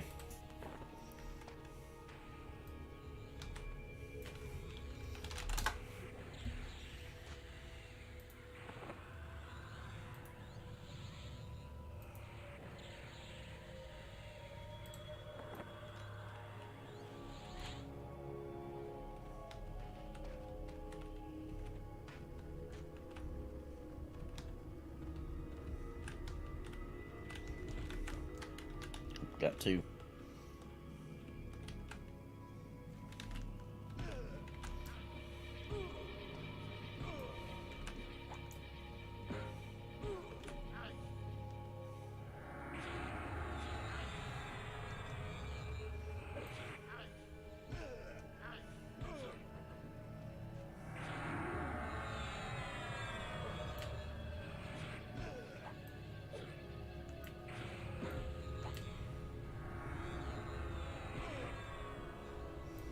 If you're new to EverQuest, joining a guild is a must. For getting information, knowledge about EverQuest, yes, agreed.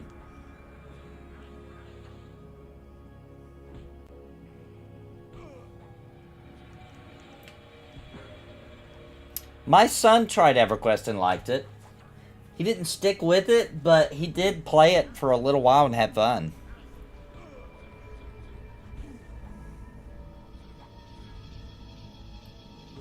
What hit point buffs do you have, Nathan, after this fight?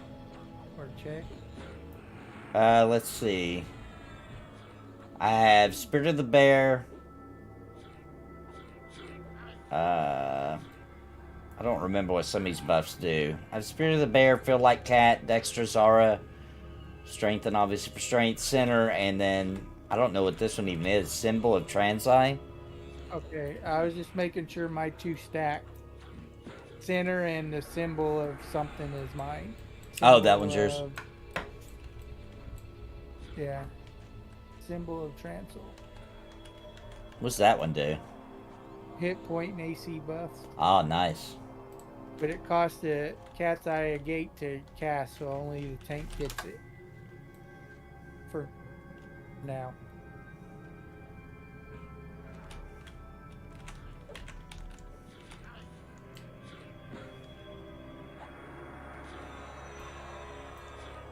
Do we want to try to stay in this room, or do we want to go up to the circle room? There's definitely more mobs to pull here, but it seems like circle room is safer for medding. Yeah, I'd say the circle room so we can med up a little. Alright, that one is taken. Let's go to the other side.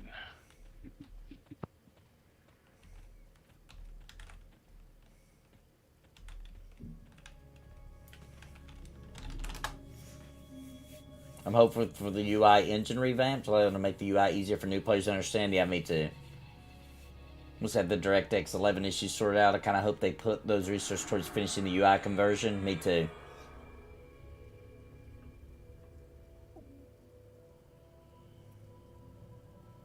Hey, what's up, my real name?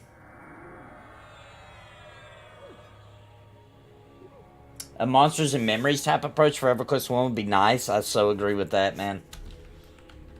That'd be super cool. Witcher.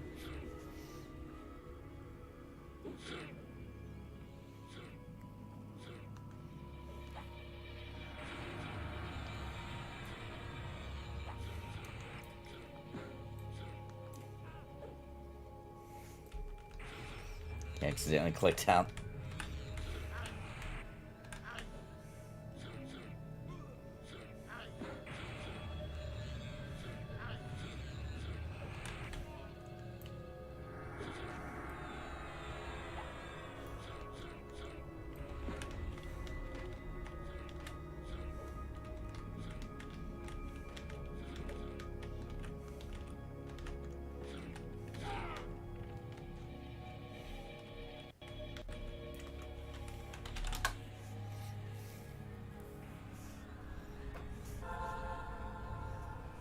Now, do you also have holy armor, Nathan? Yes, I do. Okay. 26 minutes. I'm just checking to see what stacks on my hit point buffs. I know there's some that don't.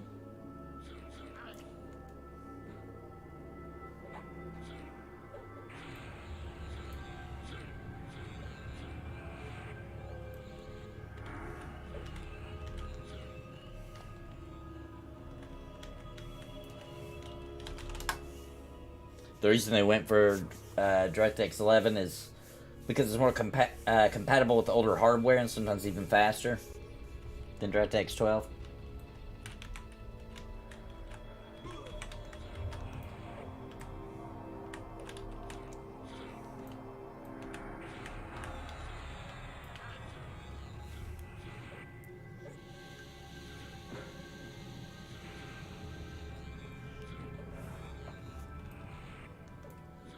Yeah, and I don't know if EG7 wouldn't have bought out Daybreak, etc. I don't know that we would have gotten all the the server upgrades, the UI update, the possibility of them starting a new EverQuest. I don't think any of that would have happened without EG7. I believe EG7 brought the money to the game, which brought a future for the IP. I actually think the EG7 very rarely is a buyout good. I think the EG7 is one of those rare cases where it has been.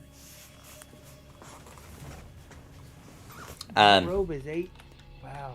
For anybody that likes SOTOR, I can tell you from experience that Broadsword is going to run it straight in the ground. I have that feeling too. They're awful, dude. That's who owns Ultima Online. That's who owns Dark Age of Camelot. They haven't done jack squat with either one of them. They've even said, like, oh, we're going to do a classic server. It's going to be so cool for Dark Age of Camelot. Yay, everybody. I remember that. Then they just quietly canceled it. They just, like, on a Discord post, was like, never mind.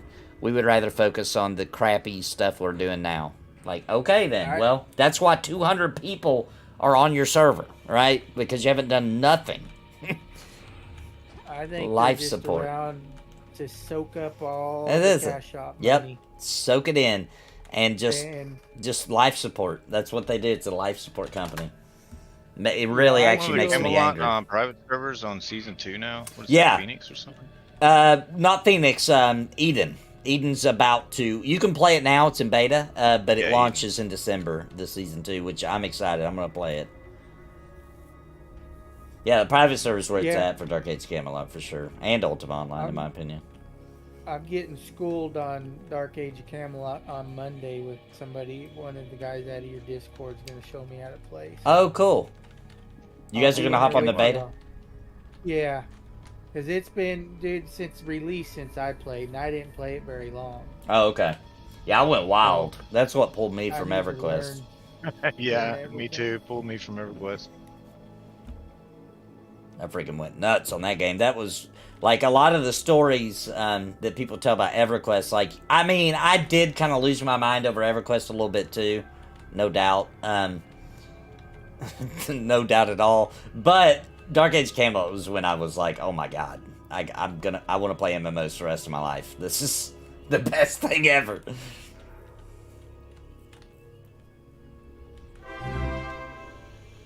Eden, December 3rd, yep. He just said it's been good so far, but I do hope they don't forget to upgrade EQ 1 and 2 because these games deserve it. I agree.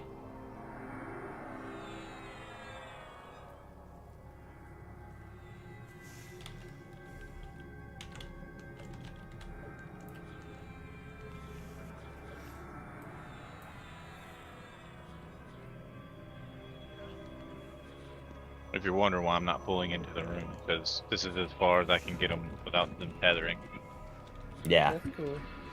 We can move up a little bit now that we got a full group and we can kill them faster. If you want to move, I feel safe to move. Bone chips. Well, the only problem there is if we start crawling, you guys are not going to get a whole lot of med time at all. We're going to be killing, moving, killing, moving, killing, moving. Oh, okay. Then yeah, probably should stay here then. Do you actually have meditate now, Mia? Yeah. Okay, cool. Yeah, but I just got my newest heal, so again, bubble and a half a mana to heal you, but it's dying fast enough. We'll be okay. Yeah, Mugen, I ran a guild in Dark Age Camelot back when it launched too. The Black Rogues. And yeah, when you were doing Rage, you had a type of freaking book. Yeah, you would just set up macros for each little section that you would pop out.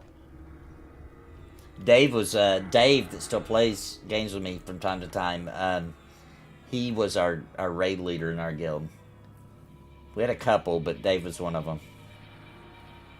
I ran a few raids. There was only a couple. I ran a dragon raid one time, and I ran a couple of the. I ran a lot of the Darkness Falls raids too, but I ran a lot. There was like a couple of the Trials of Atlantis raids that I was really well versed in that I ran, but really Dave ran most of the Trials of Atlantis raids in our guild. The guild lasted a long time. It was a good, I don't know, 5-6 year run.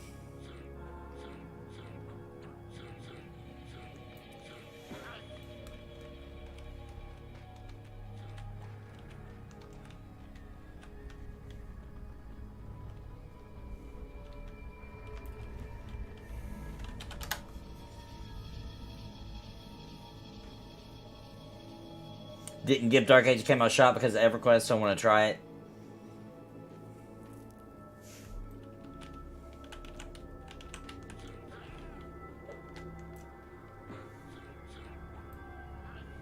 If anybody wants to try it, Monday at 2 p.m. Central, there's a few of us going to learn how to play it. You're welcome to join us. Yeah, and they're discussing it. We have a Dark Age Camelot channel in the Discord. Yeah.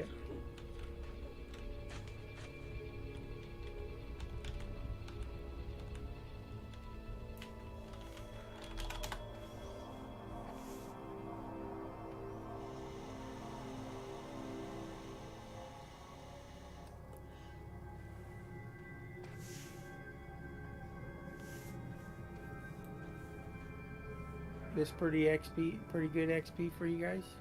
Yeah. Cool.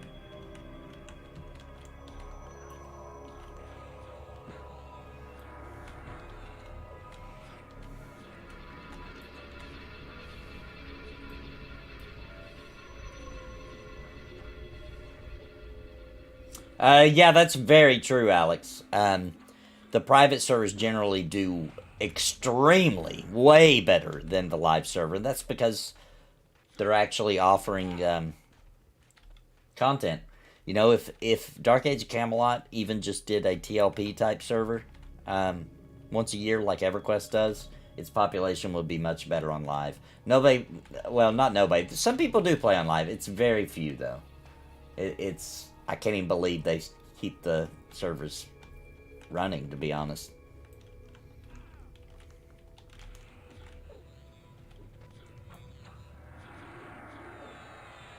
Yeah, it sucks when some people buy out these game titles and stuff and just piss them away. Yeah, just sit on it.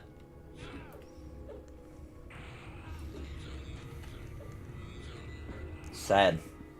Or cash shop it to death. Yeah. Which they That's- did add a that's cash fine. shop to Dark Age Live. I don't feel like it's not really that big of a deal, I don't feel like, though. It's just a couple of like horse mounts, and there's a couple of mounts on there, and there's a couple of cosmetic type items and dyes. Yeah, I took a long break from EverQuest, and when I came back, I don't remember what expansion they were in, but items went from having like 25 strength, was insane, to having like 198 strength, Right. 216 agility, and I'm like, yeah, nope. Yeah, when we were playing one of the TLPs, I think it might have been Mischief when it first launched. One of the random loot servers. They had accidentally put like a Lost Dungeons of Norrath item in the loot table in Guck, and I ended up getting this ridiculously powerful. I want to say it was. I'd have to go back and look, but I want to say it was like a wrist or something.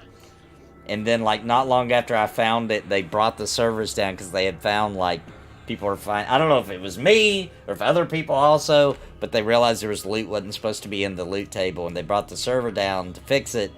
And when I came back, I was expecting it to be gone, but I still had it. So I got a little super that's awesome. uber piece.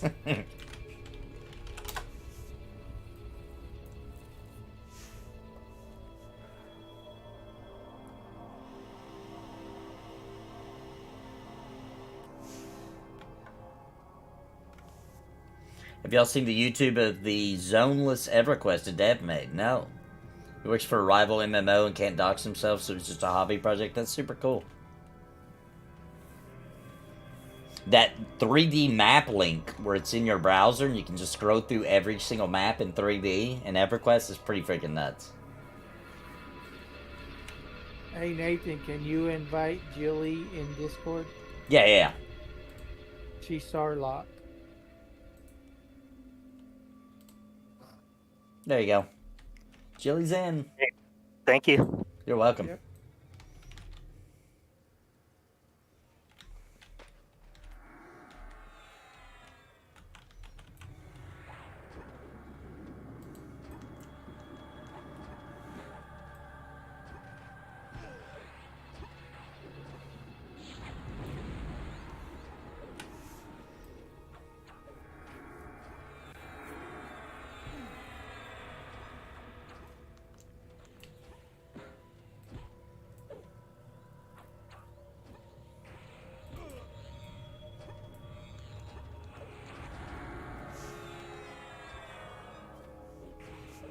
So is this event on live? No. So it's something they made? Yeah, they custom made it for this server. Secrets was streaming himself, like, putting mobs in and stuff like that.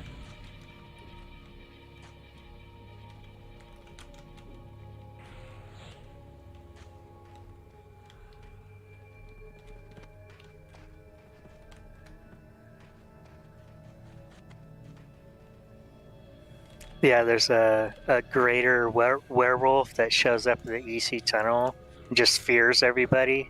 Yeah. Oh, that would be cool. It's so fun. That would be kind of comical when it's all packed in there. Yeah, everybody just normal and It's the trying to sell their stuff, and then all of a sudden they're running across the zone. LD. But what about the? Oh, go ahead. What about the ones that are just AFK in the tunnel and they get feared out in the wilds and they come back dead, right? Yeah. Yep. I tried to save a couple people, but I couldn't. I was on my rogue. That's gotta be priceless to watch. Be pretty sad to come back. You've been killed by a pixie. Yeah. Yeah. Well, the air elemental was killing a lot of them. Like 30 minutes. Or no clue. Well, not that you couldn't find it, but no clue where your body was. Crinkles says he was on Kelton, one of those werewolves feared. Ended up running off, didn't die. I'm assuming it's the regular werewolf model. They just made it really big. Is that what it is? Yeah. It just says It's greater. not even really big. werewolf. It's just a little bit bigger than a normal. Oh, okay. It's not like massive or anything.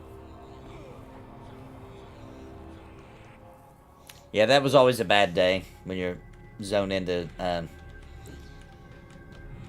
Karana and there's a werewolf there. That was always a bad day. Yeah, because the book to click into here in West Corona is right by the zone line, and there's just a lot of dead bodies there because they zone out. Yeah. And then the werewolf kills them. They're probably zoning out from a train already. Or, yeah, just zoning out and then medding outside, and then a werewolf just takes them out. So I love that unforgiveness part of EQ. Yeah, that's what makes this game. Keeps your head on a swivel so you're not just falling asleep while you're gaming.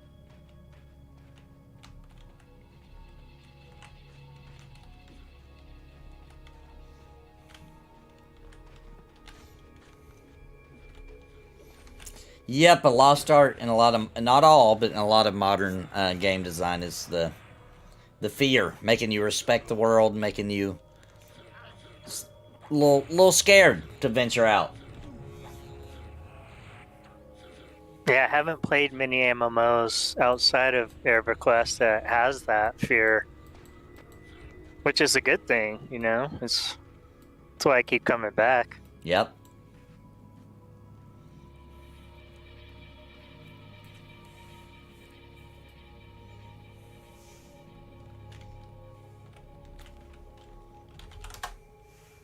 I did notice the mobs work different on this server. They'll path right to you if you're sitting down in the open areas and stuff. Yep.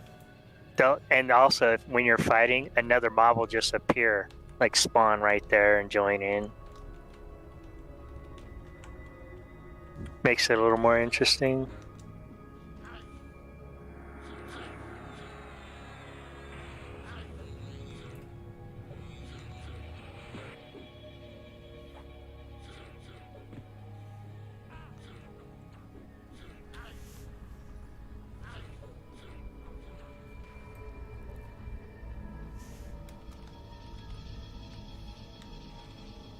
He ran off somewhere? Where'd he go?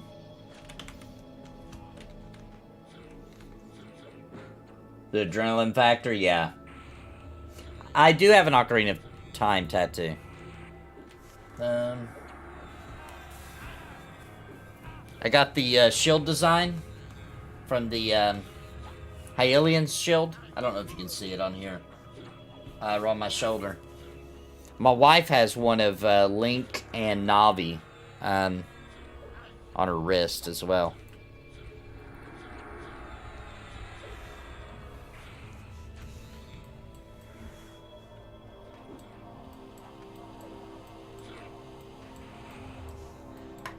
I think that was the first tattoo I ever got. I don't remember if that's true or not. I was always smart with my tattoos, though. I knew that, like, chances were I would end up in some corporate job, and especially when I was young, tattoos were super frowned upon. So I always got my tattoos in places where shirts would cover them up.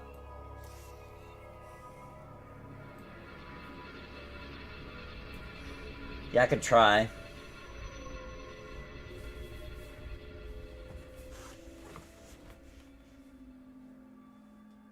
don't know if you guys can see it or not. It's really old.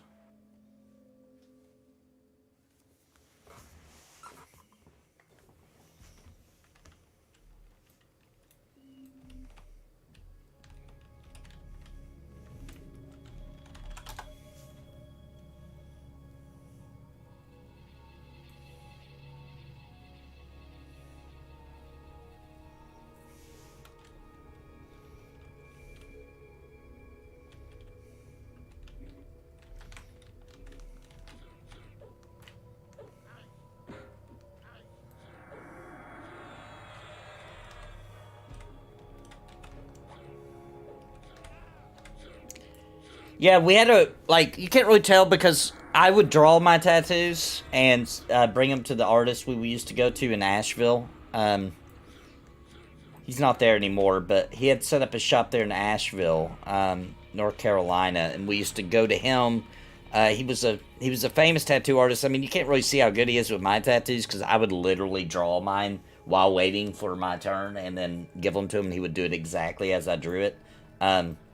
But he was a really good artist. He did a bunch of tattoos for, actually, Ron Jeremy.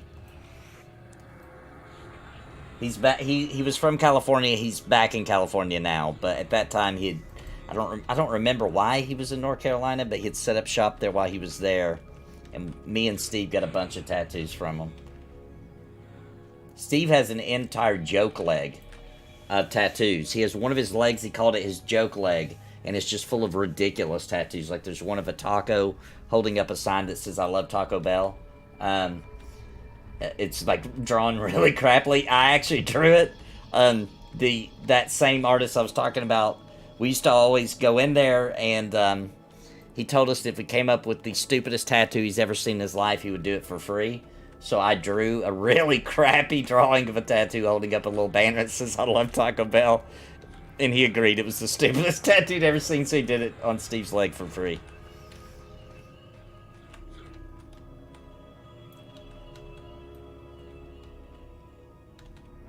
I'm just not, these days for tattoos, I see them as a waste of money now. I'm just going to be honest. My wife still likes them, and I'm sure she'll probably get more, but I just see it as a waste of money now, to be honest with you.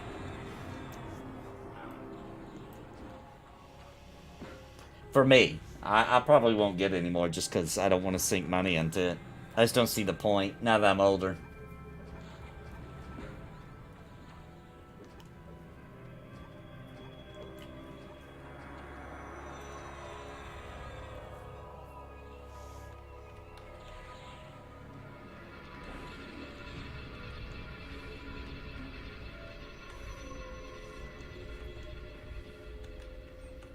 Yeah, in the Navy, yep.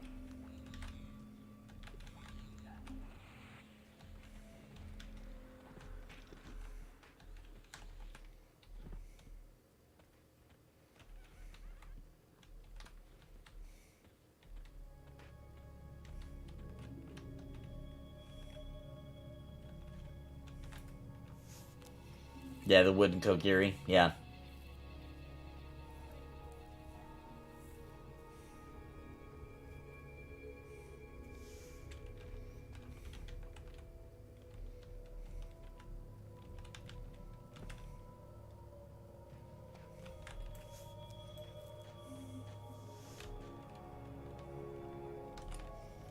While I was in the Army, I had some soldiers that would complain about money and they would have tattoos all over their body. Yeah, exactly.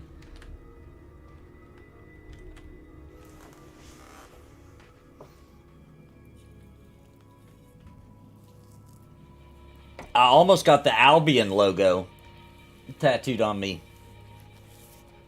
I was going to get it on my chest. I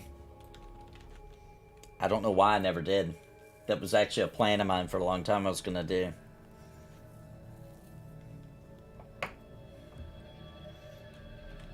Hey Witcher, if you don't use the mesh gauntlets, can I have a pair of those?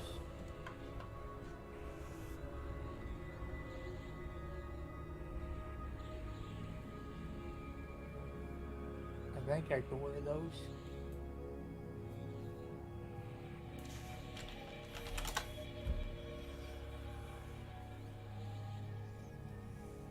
And if anybody in this group needs the spell Bind Affinity, I have an extra one. Oh, nice. It'll save you 7 plat, so... No, EQOA Nostalgia. Right before I went live, I saw your comment, but I didn't get a chance. You know, I was going live, so I didn't get a chance to look into it. What happened? So, I don't know what happened to you, but I will say this. On the forums or on Discord or any of those places where the devs are active, they're okay with negativity, but as soon as you use the word scam or, you know, a similar type term, that's a bannable offense. It's always been that way because it's not a scam. The game is being made. I can attest to that. And the game is progressing. They need to show. They need to show. Which we're working on that. I don't know what happened to you, but I wanted to say that in advance. That's been a known rule. You know, obviously, that's probably the most offensive thing you can do to people working 80 hours a week, you know, trying to get this thing done and, you know.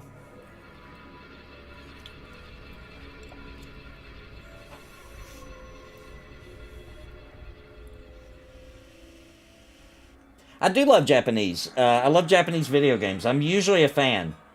The problem is that in the current, you know, a lot of people, they didn't grow up like I did. Like, I grew up playing Japanese games, you know what I mean? I grew up playing Zelda, Final Fantasy, Mario,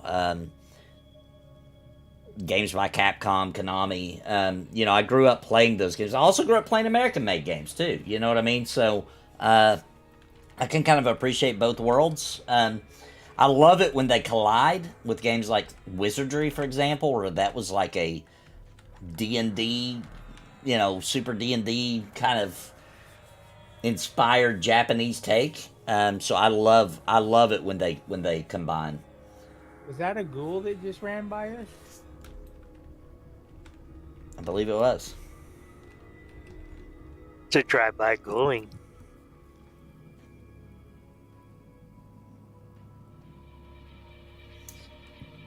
They deleted your video. The one that I watched, the one that referenced Renfell, that's probably why, bro. Because Renfell's lying. He's directly misquoting.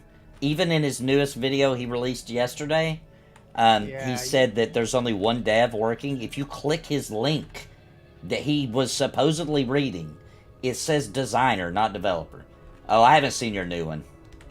But if you reference Renfell, it's likely the devs are going to delete it. Because he's lying. He's straight up just telling lies. And laughing and, you know, it's just, it's Despicable, actually.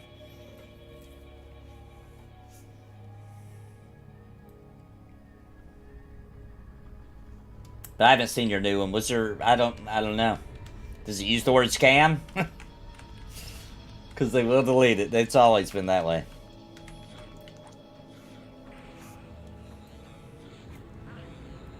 Using the word scam is a bannable offense. If it's on anything that the devs have, I mean, it's not bannable as in, like, if you say it on your YouTube channel, they're going to ban you from playing the game. I don't mean that. I just mean if you post something that says Pantheon is a scam on their official Discord or their official forums or anywhere where they have, the devs have access.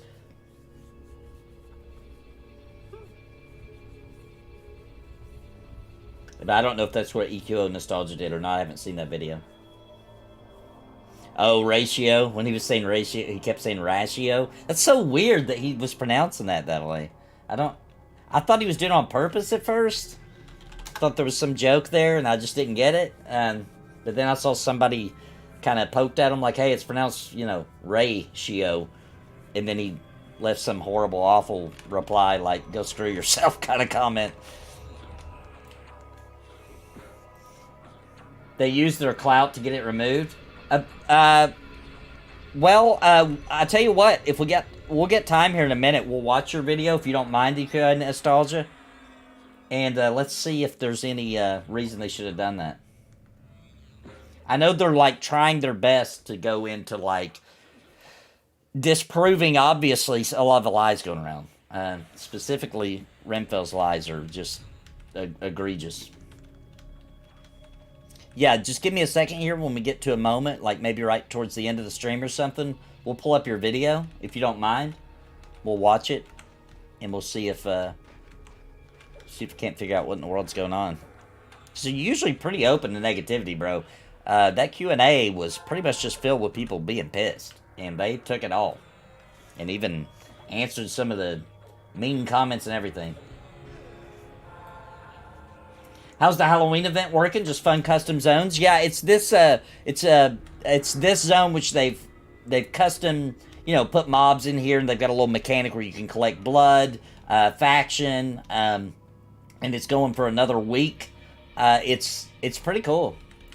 And it goes from level 8 to 25. There's a bunch of books you can use to zone in, like in North Row, in Lesser Fadark, and a bunch of places all around the world, so that no matter where you started at, you're probably pretty close to it.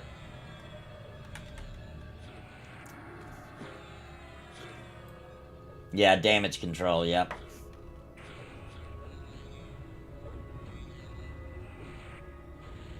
Feedback is useful until it's false information. I'm not accusing, by the way, I'm not accusing EQO Nostalgia. I doubt that he did that. But I am saying there is some people straight up lying. And that's not good. Like, I would delete that too, right? If somebody posts a straight up lie in my comments, I will delete that comment, because I don't want a random person stumbling upon it, finding that video, and then they don't know any better. And then to them, there's one developer working at Visionary Realms, because that's what Renfell said. Not true. Not even what his own article says. You'll probably have to DM it to me, EQO Nostalgia. Or actually, just give me a second. Wait for the link, though, till I can watch it without getting us killed. Here, probably towards the end of the stream or so. We're probably going to be playing for a couple more hours if you're still around. Actually, I don't have it that long. I thought I did. About 1 more hour, if you can hang around that long. And then at the end, before I gotta go, I'll pop it open and we'll watch it. I'll give you admin permission for just a second, EQO Nostalgia, and that way you can post a link. That'd be the easiest way.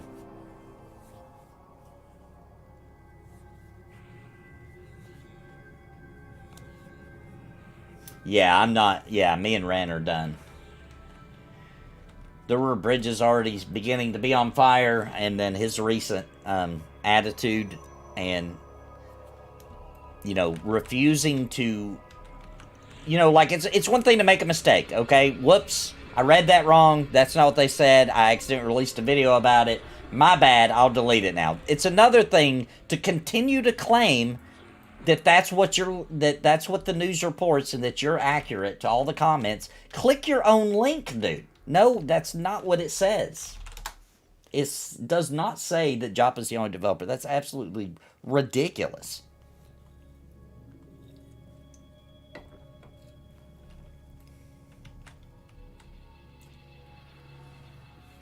Okay, cool. Yeah, I'll give you permission here in a minute when we can watch it. And so if I watch it right now, it'll be super interrupted because I'll be hopping back on, trying to grab a mob, etc. I'd rather we can dive deep on it.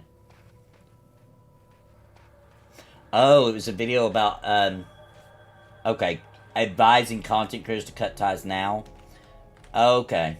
All right, well, we'll see.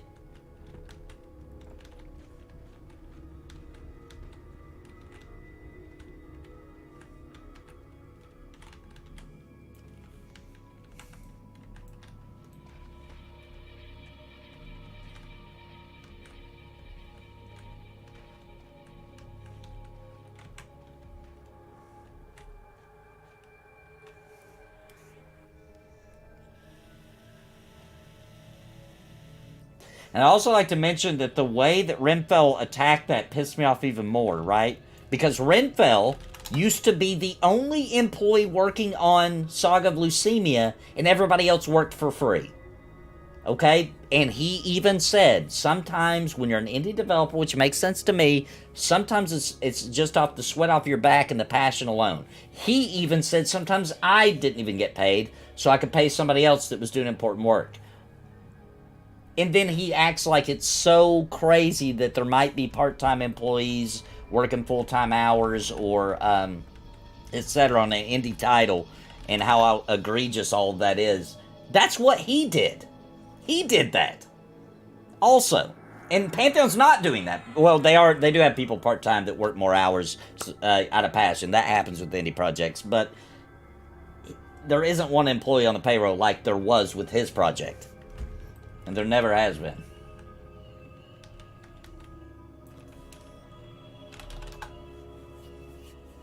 Yeah, and I can understand people doing that. I can understand people being like, hey, it's not looking good for Pantheon. I'm just going to back away slowly right now. I can understand that. I don't plan on it. I'm just going to continue to cover what happens. But obviously, I backed off more than I used to, but I had to. There's not new things to cover. What am I going to talk about? You know what I mean? Just going to make another video talking about the art style over and over and over again. I don't want to do that.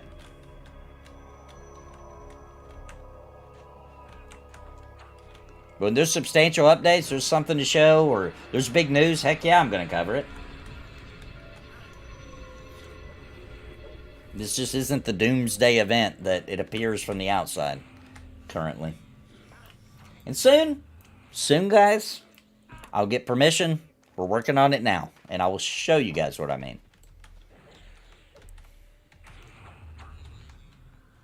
My video that I released most recently about Pantheon and what's going on after their, after they went public with more information on their newsletter, is the most accurate to Pantheon Rise of the Fallen on YouTube right now.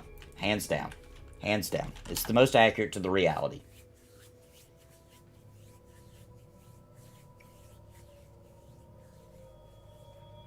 Oh, yeah, he does. He's made fun of Eminem on live streams with me in the party, back when we used to play together. Said it's never going to happen, and it's a pipe dream, etc., etc. He just does not. He is a very anti-indie MMO. He just thinks it's impossible, and that which it is almost impossible. He's not far off the mark there. It is almost impossible. He's super close on that. And he worked on an indie project, Saga of Leucemia, which is now Embers Adrift. And to be honest, he is responsible for the original gameplay loop of Embers Adrift. I give him credit, and I like the gameplay loop in Embers Adrift. That was based off his original vision. Credit where it's due. He did a good job there. Now, it's been completely reworked, by the current team, but that core gameplay loop was part of his original design, which is just taken from EverQuest, right?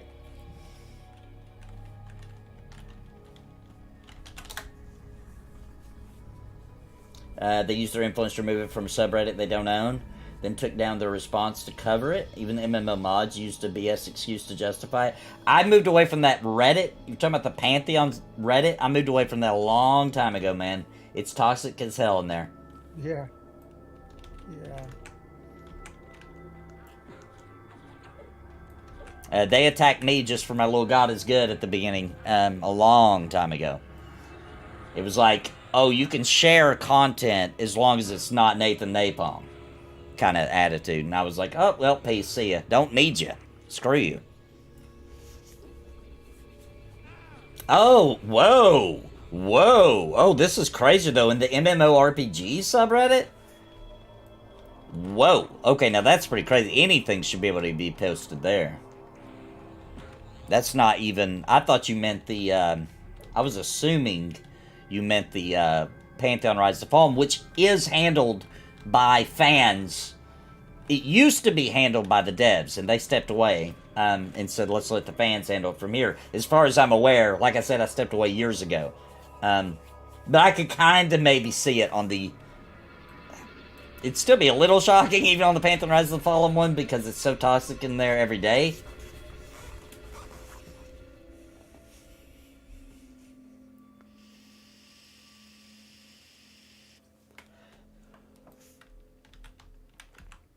And then I'm going to, just so you guys don't have to go give them a click, I will even show you guys the Rimfell thing. And I will literally prove to you right here on the stream that he is a liar. Using his own material that he posted and said that's what he's getting the information from. I'll literally prove it using his own source. The Q&A I thought was a step in the right direction. Yeah. Yeah, before Christmas for the Pallium Warrior, supposedly, which, not gonna lie, that's got me pretty excited.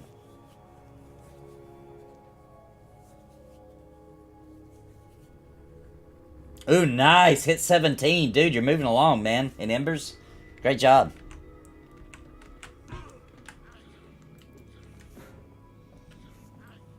I agree, Grix. When I first discovered Pantheon viewers, much more consistent communication updates. Here's, in my opinion, what happened with the communication.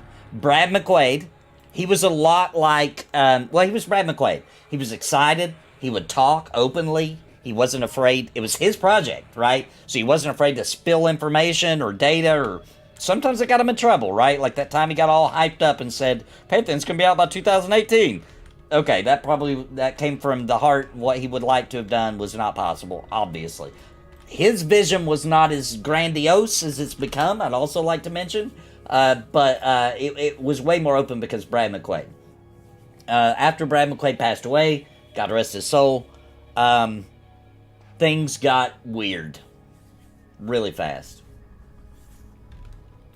They closed up, they clammed up, they feared the backlash of talking to people about ideas, etc.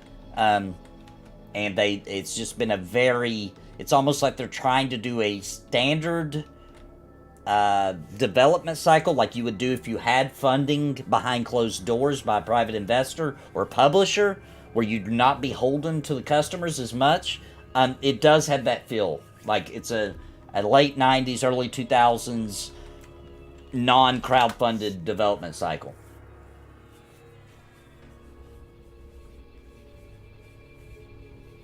But I'm willing to bet if Brad was still around, we'd be playing Pantheon today.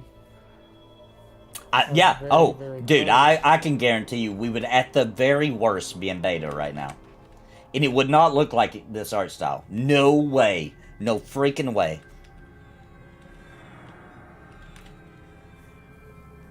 He would have rather it ran rough. He would have rather said, sorry guys, we wanted to deliver this game in low machines to be able to run it. Unfortunately, due to the vision and trying to make it happen, you're going to need these minimum specs. And it probably would have ended up being similar to Embers Adrift's minimum specs. And he also would have openly, at least once or twice, I guarantee you he would have openly applauded the Embers Adrift team for what they've accomplished too.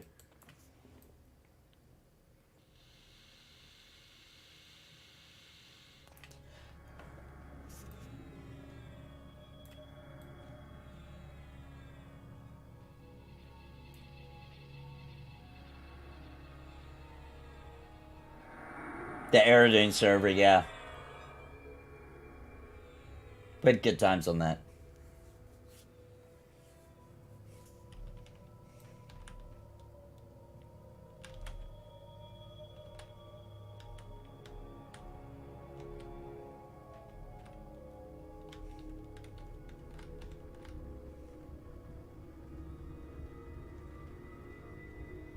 Most people said they didn't care about the look of the game, and naysayers would joke about the Unity graphics. It's true. They had to do something. They couldn't have released it the way that it was. Some of those models are absolutely horrendous. The ogres, for example. They had to do something. It would have been nice if it could have ended up looking like a higher fantasy Embers. That would have been nice. But it is what it is.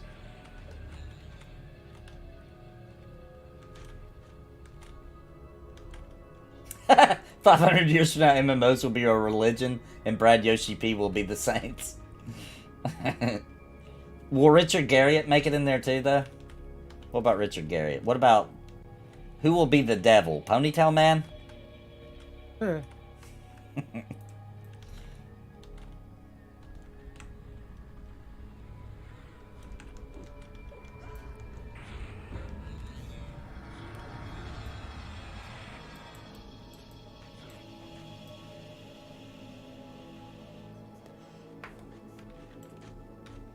Yeah, Lord British gotta be in there somehow. He'll be the false prophet. Oh no. I tried Embers last night, was shocked by the lack of classes. I'm just spoiled, I guess. EQ had 11 races, 14. Yeah, you gotta, it's 12 people. It's 12 people, bro. You gotta remember that. But, it has all the staples there. There are 9 classes currently in the game. I think we're getting a new class in December. I think we're getting a caster class in December. A wizard type. That's my theory. Based on... Death Knight? A Death Knight? No, that would be crazy. I kind of feel like the Jug is moving in that direction, to be honest. I think when the magic hits, we're going to see the Jug move closer into a... into like a Shadow Knight kind of mode. Yeah, that would be cool. It seemed like it from the little bit I saw that that's what they might be going for. Yeah, there's totally a paladin already in the game. It's called a knight. Super paladinish. It was very easy for me to fall in love with Embers because it pretty much had my class built into the game. Anyone close to dinging? I'm almost halfway, which I came in with nothing, so that's not bad. Whoops. I'm like a blue away from 13. Yeah, we might have another Monsters of Memory open playtest in December, it's looking like. Yeah, that's gonna be fun.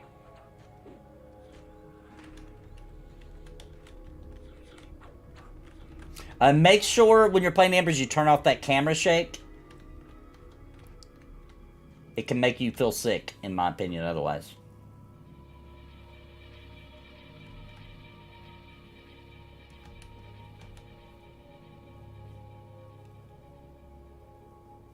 Bobby Kotick is the Voldemort. Or the giant goblin from the Hobbit movie. Dude, the death scene for that goblin is so well done in the Hobbit movies. The Goblin King.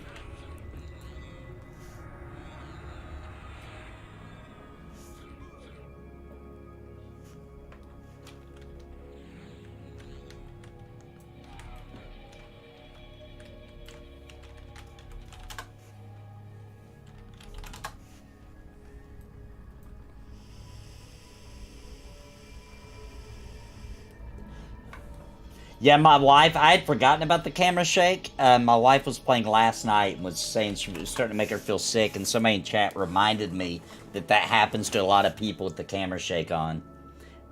They should probably make that default off, because it seems to be fairly common that makes people get a weird sensation. I remember a bunch of us back when the game launched were in a dungeon and we all started feeling really sick.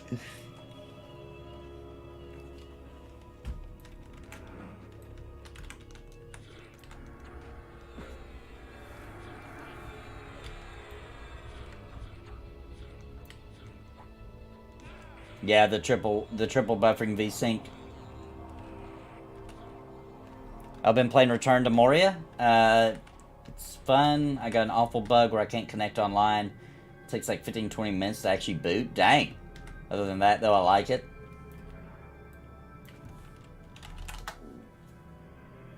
Oh, yeah, I noticed that about Cyberpunk. They changed and enhanced a bunch of scenes. Yep. And all that stuff was free, P-Star. You're right. They did do that. And even if you don't have the DLC, anybody who gets Cyberpunk now and patches it will have those updates.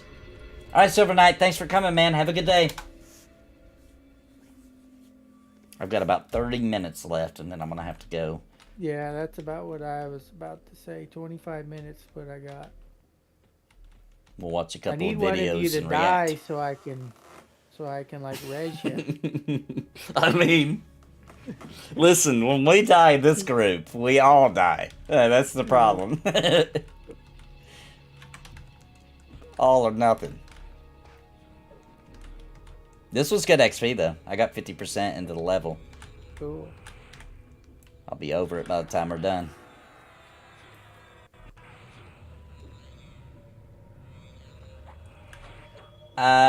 Yes, I am using I don't remember which. It's been so long since I even looked. But yeah, my monitor does have something. I don't remember if it's FreeSync, G-Sync. It has something, though.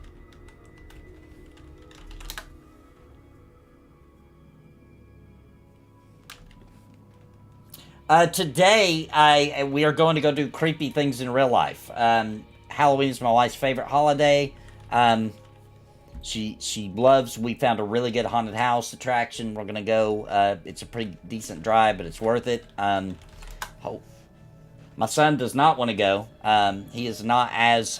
he's the only one in our family that doesn't really like the haunted house stuff as much. It's not that he won't do it, but he just doesn't think it's fun. But my daughter loves it. She actually worked in a haunted house attraction for free, you know, just volunteer work as a ghoul. She freaking loves that stuff because she grew up with it because my wife loves it. I do too, actually. I'm more of a fan, to be honest with you, with the really cheesy, crappy, you know, like you go to a fair and they have that little loop ride where it's like the crappiest little skeletons popping up, you know, being like, ah! You know, like, I love the cheesy stuff. Or a high quality when it was made, but a little cheesy now. The Disney, what's it called? Haunted House Ride, whatever the heck that's called. They just made a movie out of that I won't watch because Disney sucks. Yeah. That ride, whatever it's called, I don't remember, that they released back in the 70s. Haunted Mansion? The Haunted Mansion, or Mysterious Mansion. Yeah, I think it is the Haunted Mansion. Yeah. I like that. I like it when it's just so campy and cheesy. That's my favorite. But we found a really high quality one. My wife loves it. And, yeah, dude, when we go to Disney World, which I don't think we'll ever go to ever again, but when we went, the few times we went, we always did that ride like 100 times. I love it. Terrified me as a kid, yeah. The Haunted Mansion movie is a remake? I didn't know there was an original movie of that ride. Or, you know, based around the lore of that ride, or however you want to look at it. I might watch the original. I didn't know there was an original. I thought that was the first time they did something with that. Yeah, there's some good ones, man. We used to be near one of the highest rated ones in Baton Rouge, called 13th Gate. That one was awesome. And another one that shut down in New Orleans that used to be, when they were open, which they were open for a long time, they used to brag on the front of their haunted attraction how many people had died from a heart attack in their... And it was a brutal one. It was the kind where, like, blood would be splattering on you. They would, like, warn you, don't wear nice clothes. The House of Shock, that one was called. And that was a pretty good one. But the 13th Gate was always a super high-quality one. I assume it still is. The original has Eddie Murphy. Now I'm starting to feel like I've seen it. Yeah, I know which one you're talking about. I don't think I realized as a kid it was based on the ride, though.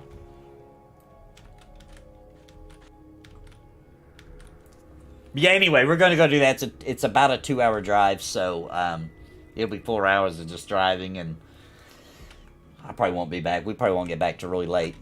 But I'll be back to streaming tomorrow evening. We're going to be back for some Baldur's Gate 3 multiplayer, hopefully, and if not, then I'll play some members or something.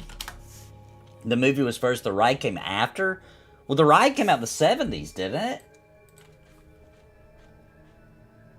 Pretty sure that movie is gotta be after the ride, right?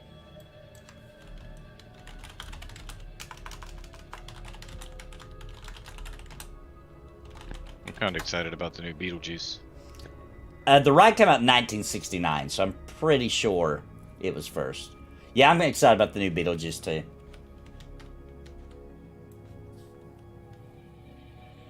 Yeah, the mansion came first. The ride came first too. It came out in 1969.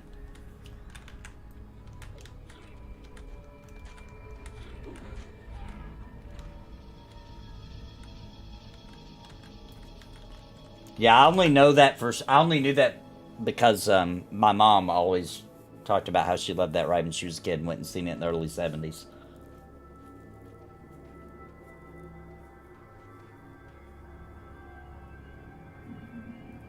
And it sucks we haven't gotten any names.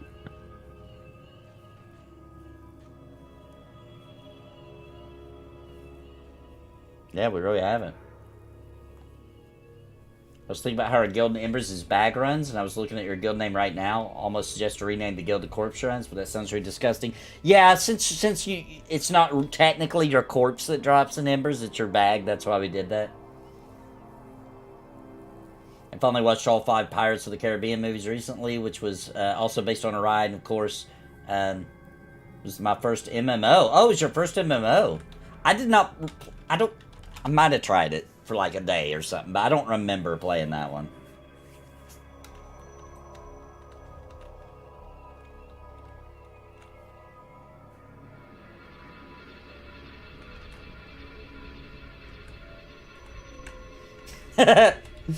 Oh no, ate some bad Taco Bell, got the corpse runs again.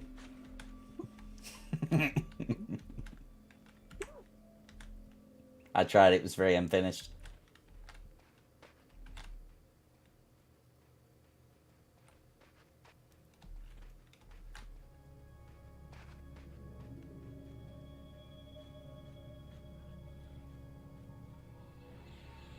Ooh, in Germany, some places take a real castle and make it super creepy with all sorts of monsters, ghouls, and horror stuff. Oh, dude, that would be epic. That would be epic.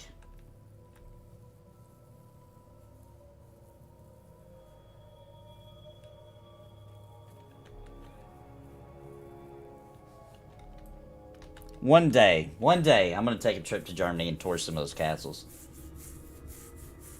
That'd be neat. That would be so cool.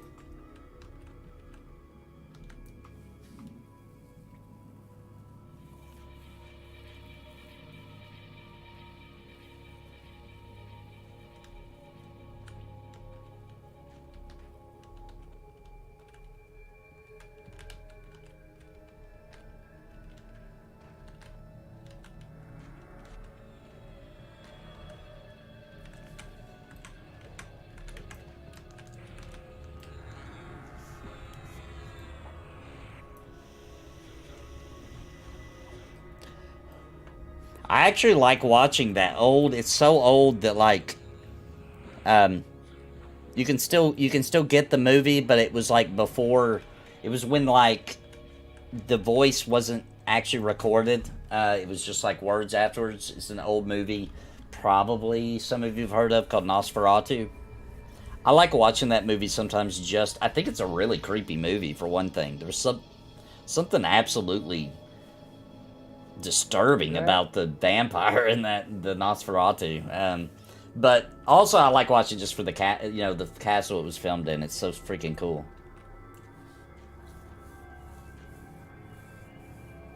Netherlands. You probably got to see some cool stuff then. Crom found a named. Cool. You want me to grab it? Yeah, well, don't bring it all the way. It'll unleash, but yeah. Well, I got a regular one. Yeah. If you see a named, you pull it because other people will get a hold of it. I didn't see the named one. Yeah. Congrats, Julie. Thank you. Is there a named?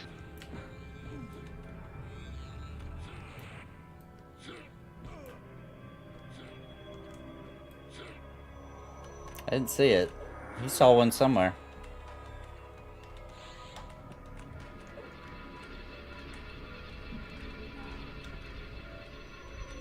Oh, he didn't say name. Oh, sorry. My bad. I just got excited, I think.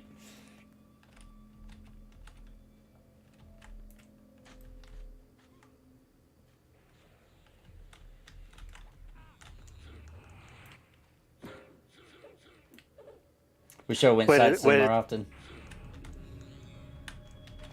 Pretend name is better than what we've gotten so far.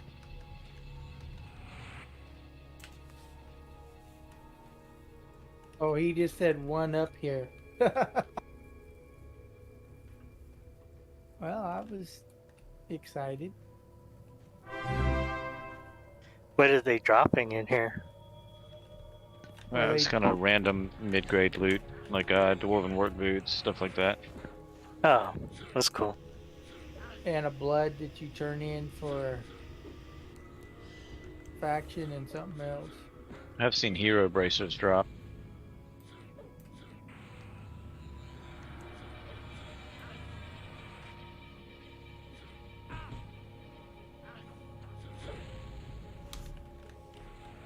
And you guys should really start looting this stuff. Me and Witcher are about overweight.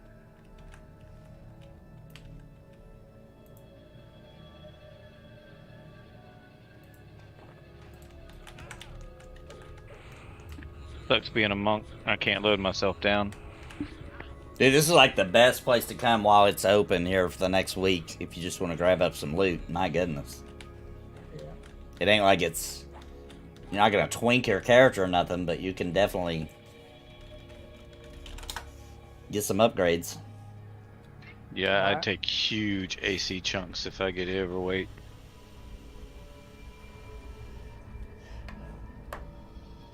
I lose a lot of AC.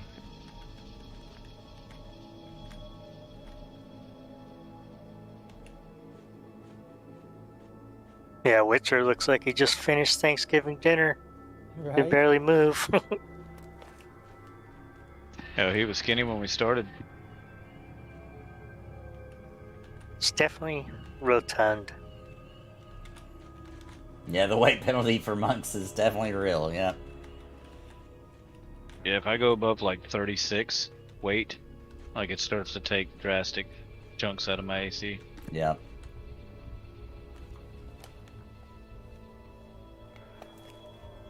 And most of the time that consists of what I'm wearing, a bag or two with food and drink in it.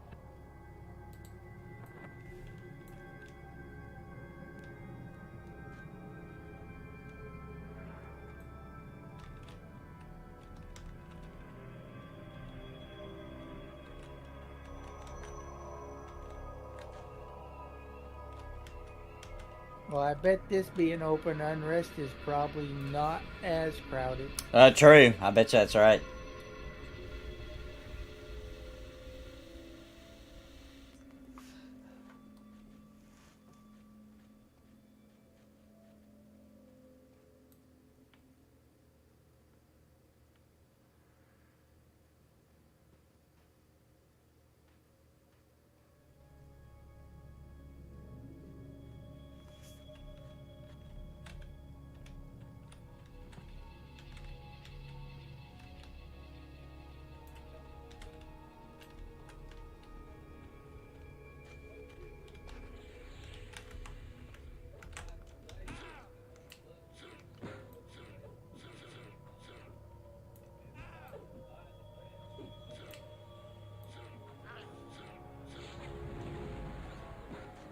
Yeah, I'm out of food right now. Hasn't really been a concern. I'm gonna grab all that stuff after we're done with today's.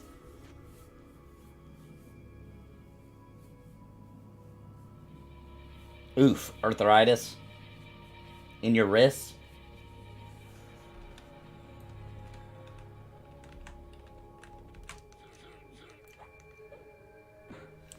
My wife's already starting to get the early signs of arthritis, and she's young. She's only, she's barely over 30.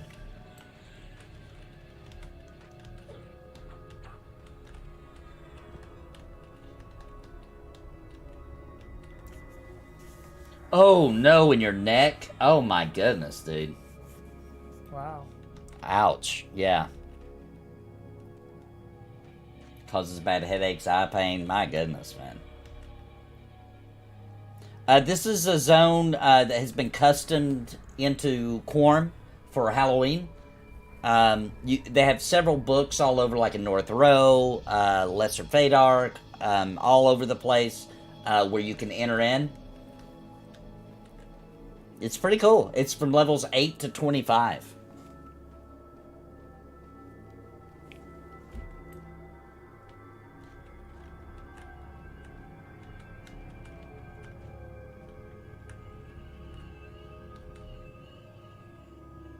Does anybody remember that time, and maybe they still do it from time to time, does anybody remember when EverQuest 2 did like a haunted house for Halloween?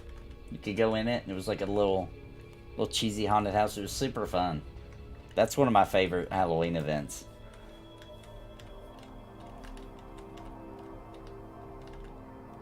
The only event I saw was when we had to craft the wizard towers so we could port around. Ah, yeah, I remember that. And then when you finish the tower, a dragon would appear. Yeah. And I had a guild of like 9 people, and we killed that dragon. We got like the only, it's the name of the dragon ring, and you get like a title. That's cool.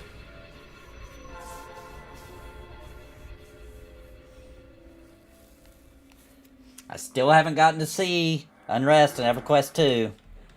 One day I'll get to do it. Did you see Calethin in EQ2? I did, yeah. Yeah, that was really good. They did that well. I think so too. I loved It had the same all of ambiance Veydark, actually. music, but like Yeah, updated. updated, yeah. EQ2 is having their XP boost weekend coming up in November. Anybody wants to go from 0 to max level in about 5 hours, come on. On what? EQ2's double XP weekend, or whatever it is, or boosted XP weekend. When is that? Like November or something. I don't know. You have to go to the Pantheon Plus. Okay. Listed Oh, I might November join in on something. that. I might join in on that. I wouldn't mind to get a high level just so I could go check out some of these zones. That'd be fun. Yeah. Just I see 'em got a remade it. defiler. I'm not a huge fan of EQ2, but I don't hate it. But I do love going to some of these old zones and seeing how they got remade. Well, if you decide to, let me know. I may do I that, can mi- depending on I where can it lands. mixer My defiler down there, and we'll shred through stuff.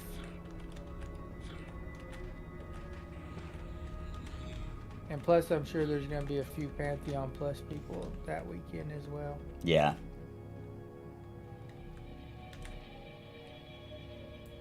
EQ2 destroyed my hometown for the sin I never forgave them. What hometown? What are you talking about? You better not say Kinos. Because EQ2's Kinos, come on now. It's pretty good. Better not be Kinos.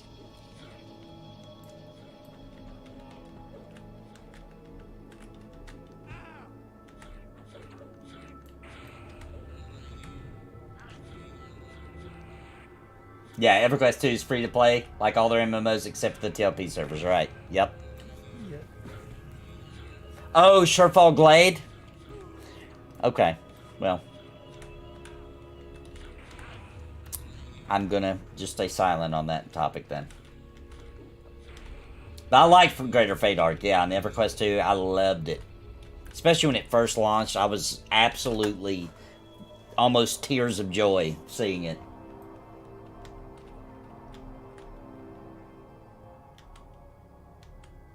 I wish EverQuest 2 could have made it.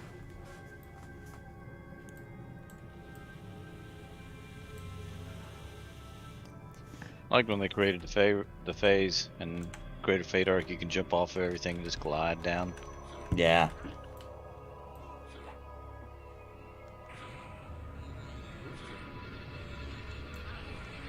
Yeah, if you approach EverQuest 2 with the right understanding of what it is, it's a...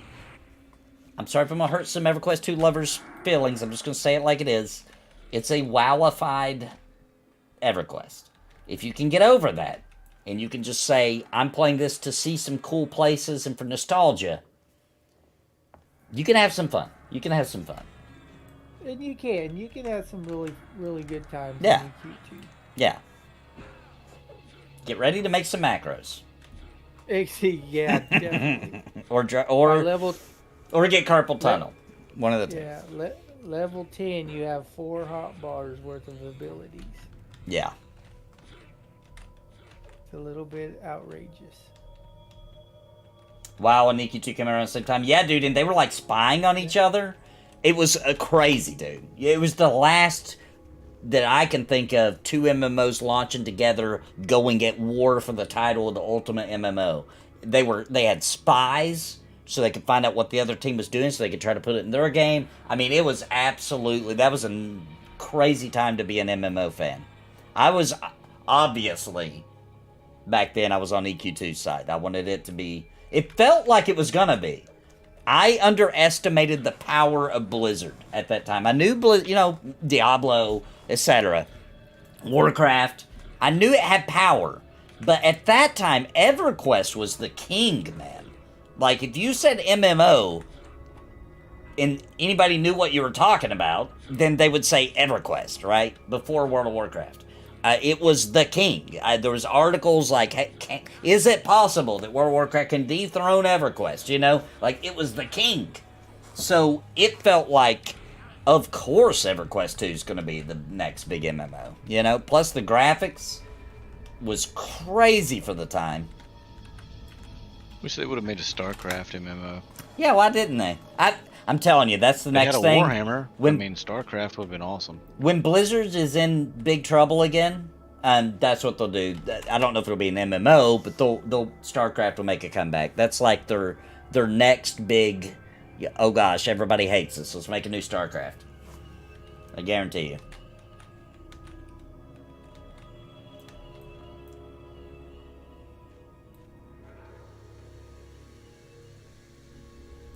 It made them a low rank. Wow. It was way better at launch, though.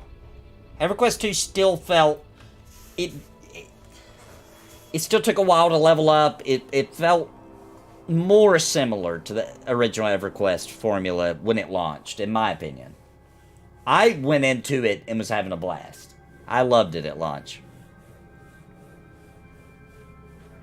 And we played it like an old school MMO. We did some quests here and there out in the world, but we were really just grinding back in the day.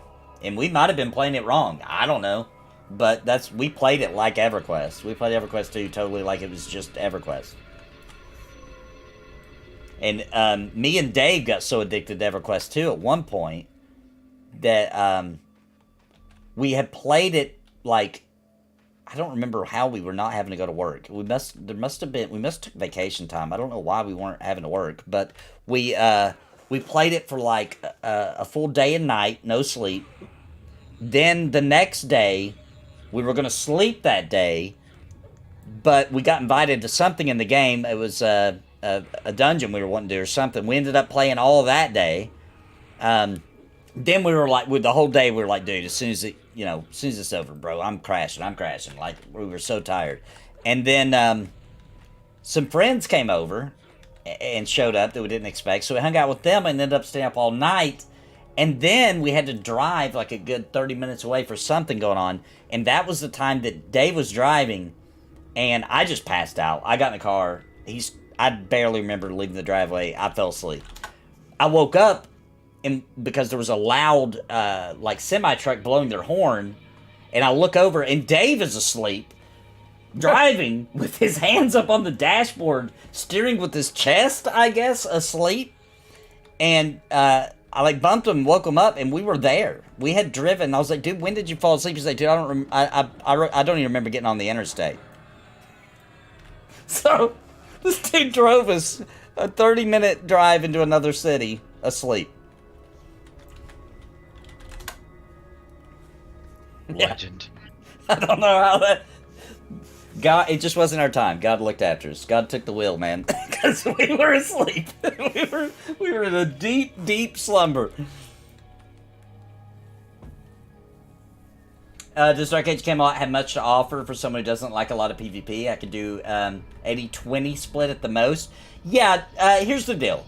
Dark Age Camelot has a full PvE realm where there is no PvP. Where it's just all PvE, dungeons, all that kind of thing. I don't, in my opinion, I'm just being honest, I don't think the PvE is as advanced as EverQuest.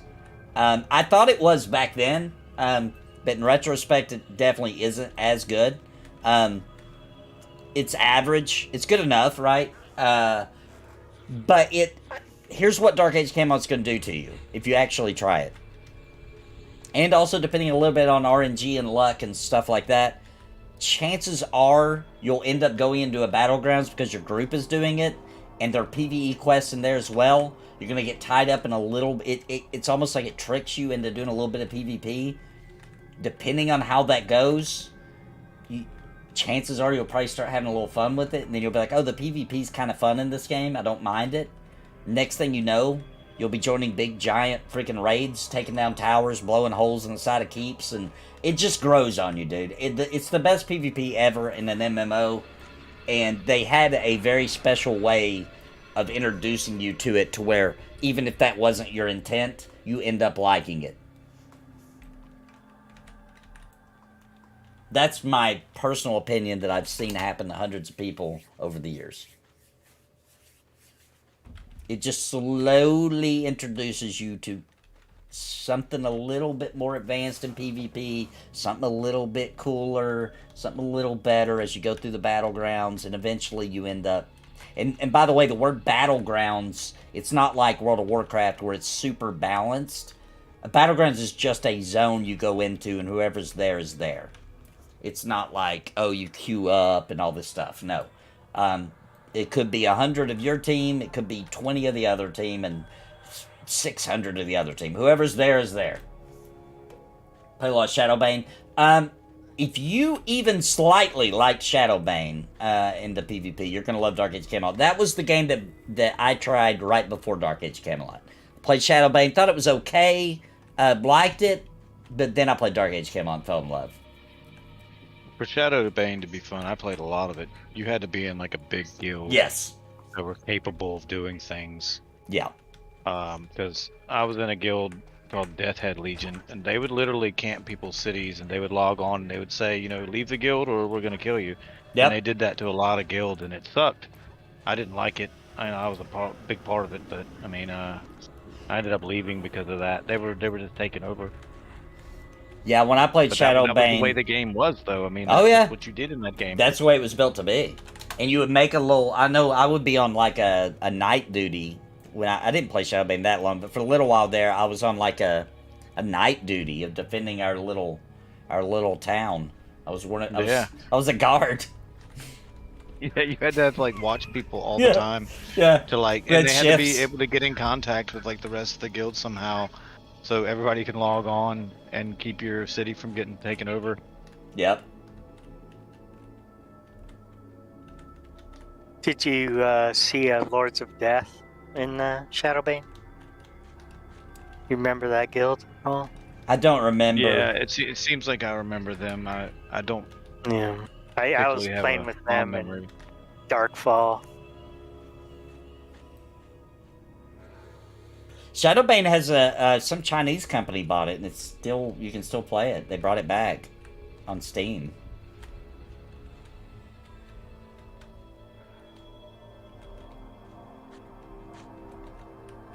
Yeah, I would say that game's pretty limited Yeah. unless you're just trying to take people's stuff.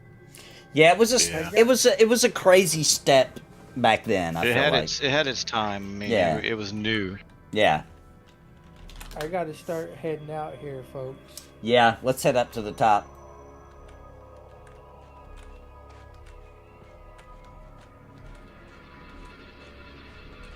And then we're gonna watch. Yeah, next time we'll take this center room here if you guys get it next time. Yeah, and, I'd like to do it again.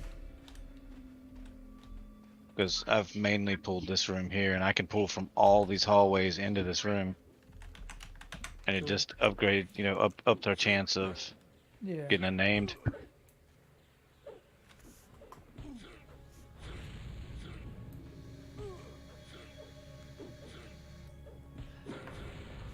Place is still a decent experience even without, getting Oh, the yeah. names. So Yeah, this was cool. I'm glad they did this. This is super fun. I like anything they do like this. It's a custom server, and I think it's fun to do custom things. So I didn't expect them to do this. To be honest, it's pretty cool.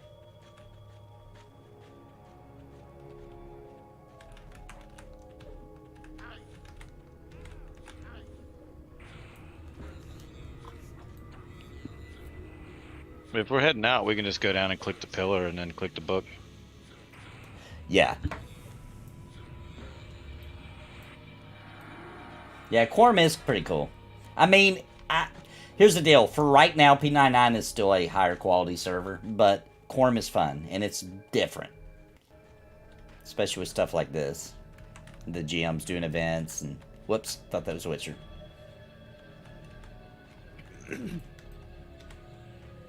Is Witcher with us? He's right on my. He's moving mighty slow. Or did... Oh, he's overloaded. He's like our wagon. It says he ported. Doesn't it? Yeah, so he's out. We can pop out.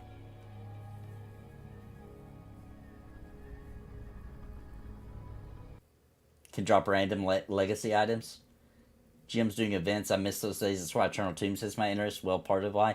Yeah, and freaking Emperor's Drift just added in their system for events too, and they've been running around popping events around. It's been cool, and that we're gonna see that system get more and more fleshed out. And if you guys didn't know, this main room here, all these stones around the room will take you to all different parts of the world. It's kind of like having a miniature plane of knowledge. Yeah, so take advantage of that while we can, guys. It'll help with getting guild invites out. Yeah, and so even if you aren't fighting in here, you can use it to move around the world. Do they have that place in Tomorrow's Deep? That the pots? Oh, the fire pots? There are actually fire pots in this, on the server. There's one in, I want to say Tox somewhere that takes you to Kinos Catacombs. All right, EQOA Nostalgia. Thanks, guys, for the group, first of all, before I go and check out what's going on over here. Thanks, guys. That was super fun. Thanks for the fun group. Yeah, we'll get back together as soon as we can. As soon as I've got time, I would like to hop back in and try this again. That was fun. I like that. All right, well, thanks, everybody. I'm going to hop off of Discord. I'm going to go react to this, to what's going on over here with EQO Nostalgia and the Pantheon stuff. But thanks, everybody. All right, we'll see you next time. Later, Thank guys. you. Late. All right, guys, let's EQA Nostalgia. You should be able to post that link now. Try it and see if it works. If not, I can find it. I can just go to your channel. But I am interested to see if this works. So we're going to do a little reaction here to what's going on.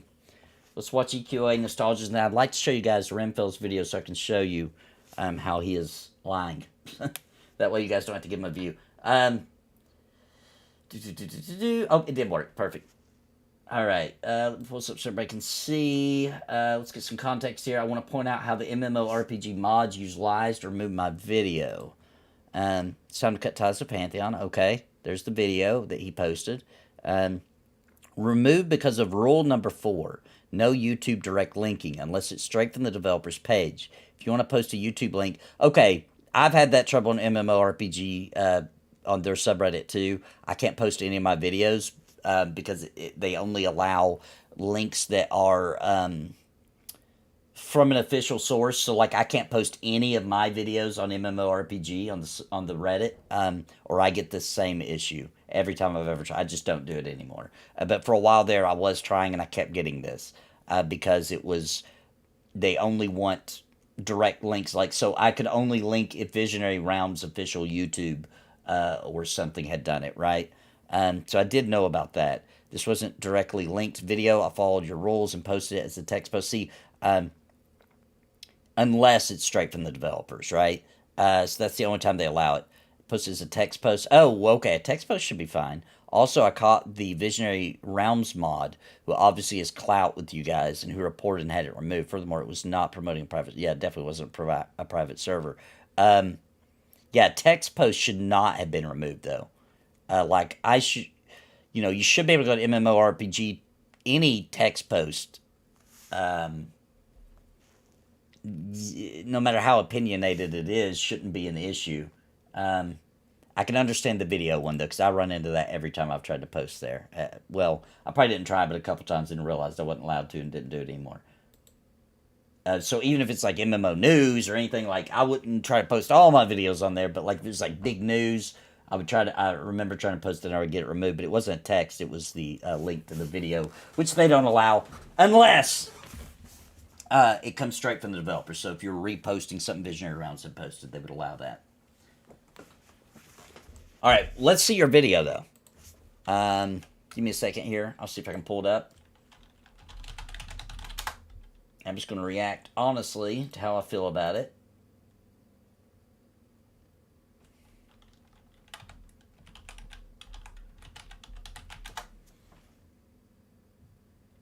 See if I can find it.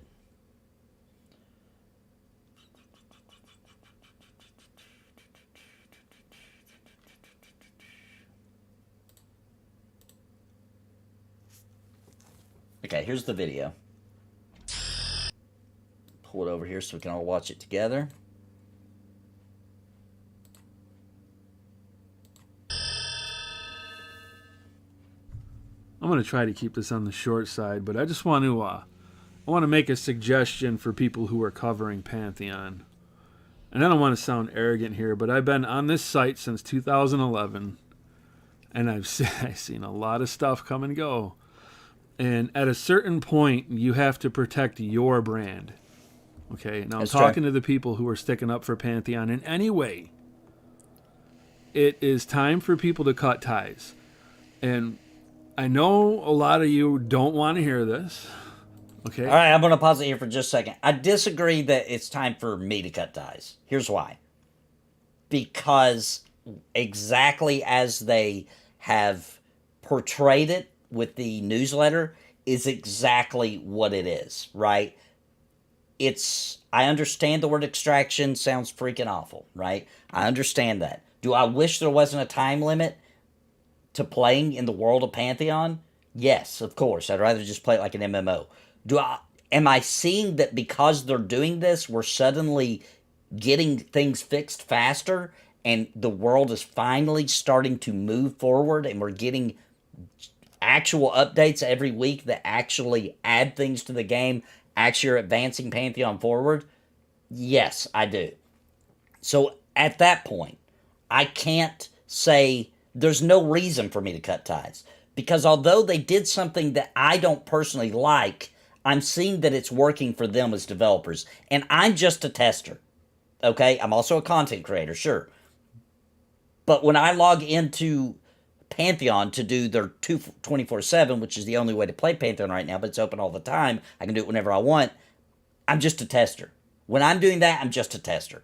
And I can see that what they're getting out of it is progressing the game. So far, they're not liars. It's working for them. So I'm not going to cut ties with them because I can literally see that they're telling the truth, right? For now. I still think their communication sucks. And I don't hate anybody. God bless all of y'all, man. I feel bad for the passionate devs that sound like they just lost their best friend while I'm listening to this public Discord Q&A. That's right. It did sound like that. 100%. Just like I felt bad about the devs for EverQuest Next when they did their roundtable. You know, they all looked like they were defeated, and they weren't happy about it. Everybody's got a boss, etc. I understand how that goes, but I'm talking to content creators now, and I'm going to give you a word of advice. Because after a while, you need to pull out the hatchet and just cut ties. You got to do it. Okay? Because people are going to call you a shill. And by the way, I do get called a shill. But I'm okay with that because I know that I'm not. Anybody who's followed me long enough knows that I'll call it how I see it, right? I haven't been overly nice about it. I've always, in my personal opinion, in my last video was, hey, I've got 1 foot out, which is true. I'm not standing completely in Pantheon camp anymore, right? I've got a foot completely standing on the Embers Adrift and that team, and I really respect what they're doing. And my foot in Pantheon is wavering because of the communication. And if I'm not given the tools to be able to prove what I'm saying is true, I do look silly, right? Because I can't tell you anything else that's within the NDA, right? So my hands are tied, even though I could defend a lot of this. I can't tell you all the things, right? I can only tell you what they allow me to tell you, which is what they made public, right? So my hands are super tied, and it's a situation where a lot of times I look like a bad guy, or I look like an idiot, because I'm still standing by it, because I actually do kind of know some things, but I can't tell you those things, right? So the NDA's got to lift. Because this is true. We look stupid sometimes. I look stupid, but it's still the truth. So the truth is the truth, regardless if I can fully show you that reality or not at this particular time. And I know most of you guys are not shills. All right? And I don't want anybody to think I'm singling them out as a shill, but I'm telling you right now, that's the way people talk. Yeah, he's right.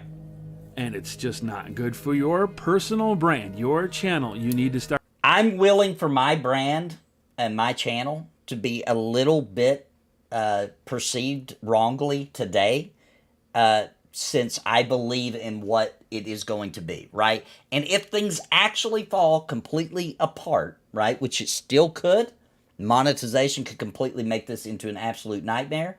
Lots of other things could do it too. At that point, I will absolutely report it as it is. Absolutely. And that's okay. That's part of covering things that aren't out yet. It's going to happen, right? Things are not going to work out. Things are going to change, blah, blah, blah. Start thinking about your channel now. I know a lot of you guys have put money down on this thing. You're invested in it. I understand that. Okay? But from one content creator to another, my recommendation to all of you is to turn your back on this dumpster fire, because that's what it is. It's a dumpster fire. And I have a very strong feeling the entire reason why they're doing this 247 thing is so they can't be sued. That's actually not true. I understand that it may look that way. I can see that perspective from an outsider point of view that isn't actually getting to try it, etc. But that's absolutely not true. That is 100% not true. I can understand you may feel that way. I can understand that your opinion's not going to change until it can be proven otherwise. But this is not a separate game mode, guys. It's been marketed completely wrong. It just is Pantheon with a time limit to kind of try to force you into the content they want you to play, right? Legitimately, these people working the developers, Joppa, Ben Dean, Ronick, all these guys that are putting forth the effort that actually helping develop this game and get it out to you, their reputation is on the line. You think we have a lot of pressure on us, or that we're stressed out because we spent $1,000, $750, $500, $150, whatever it is? You think we're stressed out about it? These guys aren't getting rich off this, guys. Their salaries are extremely low, especially for some of them for where they live and the price of living where they live. Extremely low. They're not, it's not like this is a normal situation like Chronicles of Lyria where the head guy can pay himself whatever he wants. Brad McQuaid set this up because, I'm just going to be honest, I love you, Brad McQuaid. Not talking bad about you. I'm just saying, Brad McQuaid was bad at handling money. So he set this project up from the beginning, which is exactly how it is right now, to where the money is managed extremely, extremely well to make sure this got to release, no matter how long that would take. If this actually falls all the way through and they don't make it, like they got enough money right now to get them, don't know, 3-4 years, right? Probably. I think that's fair. 3 to 4 years with their current development team, that money set aside. They only get their salaries. There's no bonuses. There's no nothing. They just get their salary. When they get injections of new money, they can hire new people so that they can pay them for whatever they have planned, 3 to 4 years of development, whatever it may be. I don't know the numbers. Joppa did say years at the current team size. So 3 years, I think, is a pretty fair estimate. Nobody's getting rich off this. If this fails, they are screwed, okay? They're already living paycheck to paycheck to get this out. This isn't a situation where they're making a lot of money. This isn't a situation where it's a scam or where the developers win. If this doesn't make it, the developers lose and it'll be ponytail man. They'll never work and be taken seriously in this industry ever again, right? No one's getting rich here. So, just like even Asmongold was like, I don't think this is a scam. I think the developers want this game to come out, right? Because if they come out with product, they can just turn around and be like, look, we've got product.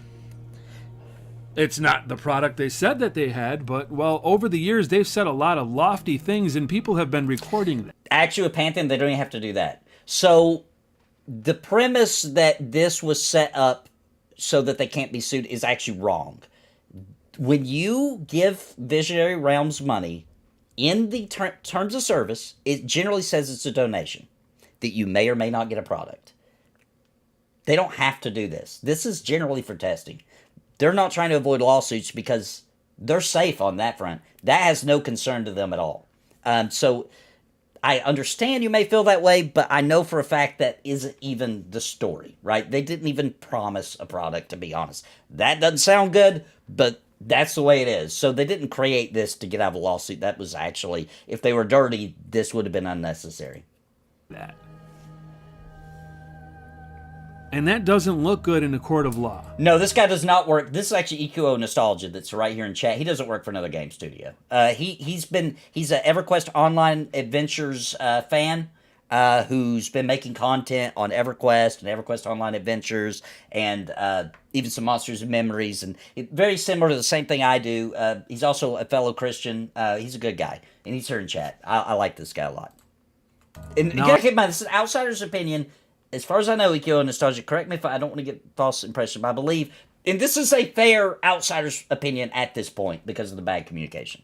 I know that, they got their little thing, you were just donating, But after all the stuff they've said over the years, they've taken millions of dollars. If they don't produce something, they know they're going to be in trouble. He might be right. So, I don't know. Honestly, and I could be wrong. Okay, I could be wrong. We could witness a miracle where the first time ever, where somebody's tried this crap to branch off like Landmark and make something else out of it and then develop it from there. Blah blah blah. I could be wrong. Maybe this is the one time that it pans out. The one time that it. What is different? It's different in the fact that they only added 2 small aspects that I would imagine didn't take long to code. Time limit and a slight change of death penalty, right? Well, and then you could say they also added the places where you leave, but I'm pretty sure those will be used for something as Druid Circles, or I'm pretty sure those will be used for something else in the actual launch of the game as well. That's it.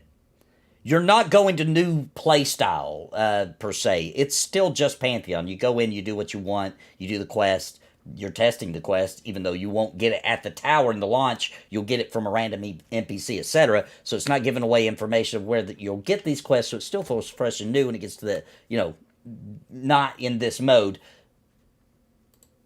It actually works out.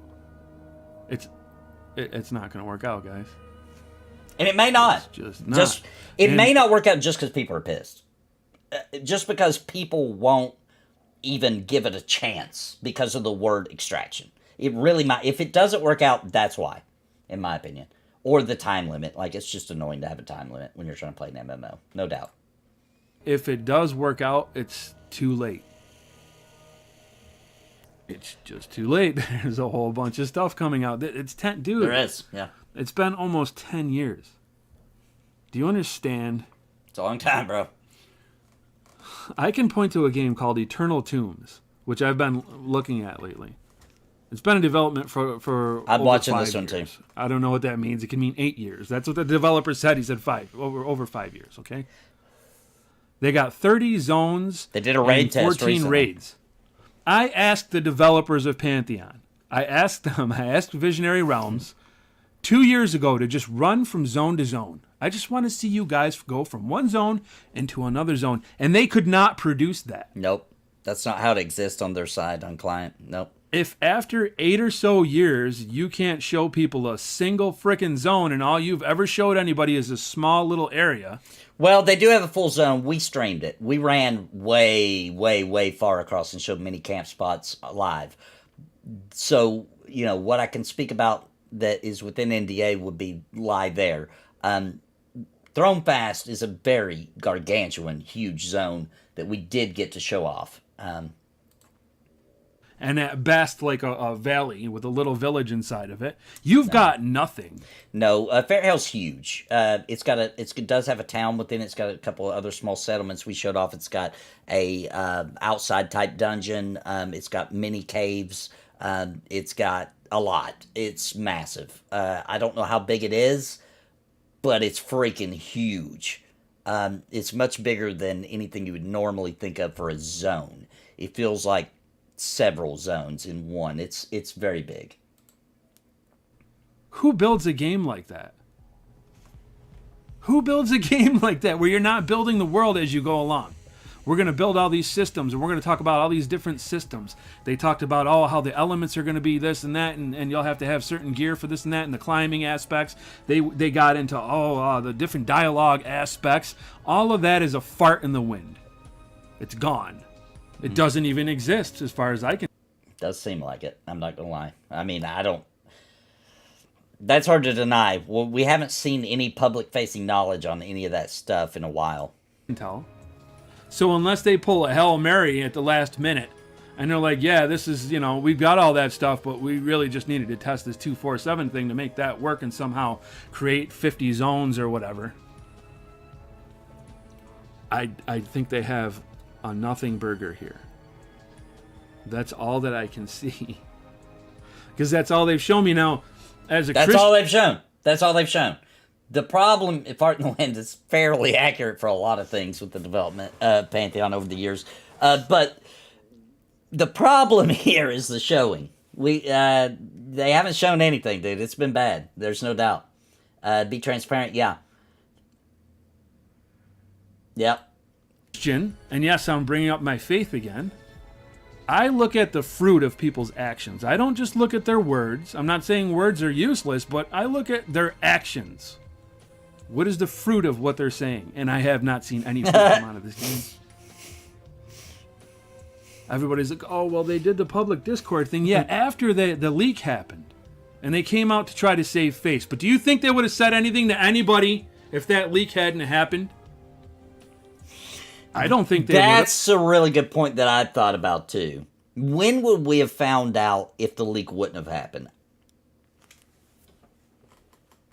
I think the leak actually did turn out to be a good thing. I was pretty pissed. I still am, because it released it in a way where it was really hard for anybody to explain anything, because we were trying to not break the NDA that we signed. And it was released in such a way that it gave such a negative spin on what was really happening. And then I was also obviously upset that it took Visionary Realms, a week and a half to give a newsletter that actually, cleared things up a bit. It is BS. Is that the kind of people? Are those the kind of people you want to back? Furthermore, I caught them censoring people last year, and there's a whole bunch of complaints that I've seen in chat about how I was censored. I've seen it over on Reddit. I've seen it here on YouTube. Okay, that's not somebody that I want to give my money to. Where's the transparency? It's non-existent. The only reason why they did this and came out and said anything is because they were caught slipping. Period. So what do you do with a company like that, fellas? Here's what you do. You reach around back and cut it off. That's it. If you don't cut it off, people are going to call you a shill. Okay? It's unavoidable. In years from now, people are going to be like, oh, I remember that guy. He just shilled it for that game all the way to the end. I don't give a shit about what he has to say now. I don't care what he says. That's the guy who was back in Pantheon to the bitter end. Who's he talking about? You can, like I said, you can do what you want. I missed it. Okay? And I hate to sound so pissed off, but hey, when I was giving my time and energy to this shit in 2013 all the way up, 2014 all the way up to now, I feel bad that people had money taken from them. I'm embarrassed about that. That's how you need to feel as a content creator about your audience, and you have got to protect your audience and your brand. It's time to walk away. God bless, and I look forward to seeing you all in the next video. All right. Not a bad video. Definitely shouldn't have been removed. Fair take at this particular time. Fair take. Obviously, I care deeply about my community here. I've built a very nice community here on this channel, and I care a lot for them. And my goal has always been, since the start of the channel, was to offer, first it was just to talk about Pantheon and Brad McQuaid and his vision, and, you know, play some EverQuest and have some fun. But over time, you know, the wait began to get a little too long.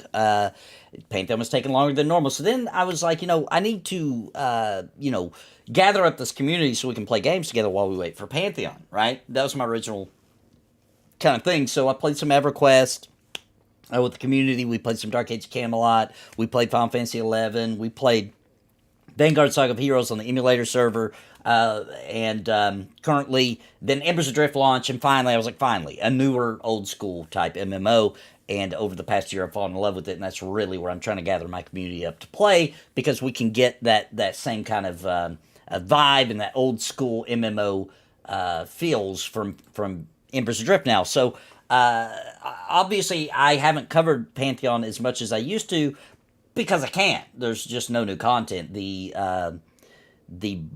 lack of communication, the lack of progress and updates, I just quit making videos about it because there's nothing to cover. And Basgrim doesn't make content. He said it was not because of anything going on. But I mean, even if it wasn't, right, and I believe him, he says it wasn't, he's working on his own things right now. Cool, I believe it. That's what he said. But also, what would he have made content on? There's not a lot, right? Except for here recently. Due to the leak, now we've got some stuff to talk about, but even still, people like me's hands are tied. I'm talking to the developers about getting those hands untied a little bit, because I think it's very obvious at that point that I could communicate with everybody and clear up a lot of this misunderstanding. At the same time, Pantheon's not going to recover 100% from the art style change. That they're not going to win back everybody with that. It's just not going to happen. Number two, how's this whole test mode going to pan out? I don't know. But what I do know is that if they end up having to change the way the game mode works, such as, I'm just making stuff up here, no inside information, or I wouldn't be allowed to say it, but like if they were to get rid of the time limit, for example, then it would just be a test server, right? The time limit and the death mechanic, if you drop all your stuff when you die, and you know, which you could say that's EverQuest, but it's different because you can't just run back to your corpse. You go back to the, you know, the hub, right? Which, that's how test servers generally work. You have a hub, you get the things you need for that particular quest, whatever, and then you head off and you do that particular thing. The only difference in Pantheon right now, and I got to be real careful here, I'm treading on close to breaking the NDA, but based on the information they already gave us, I can say this, public in the newsletter and the Q&A.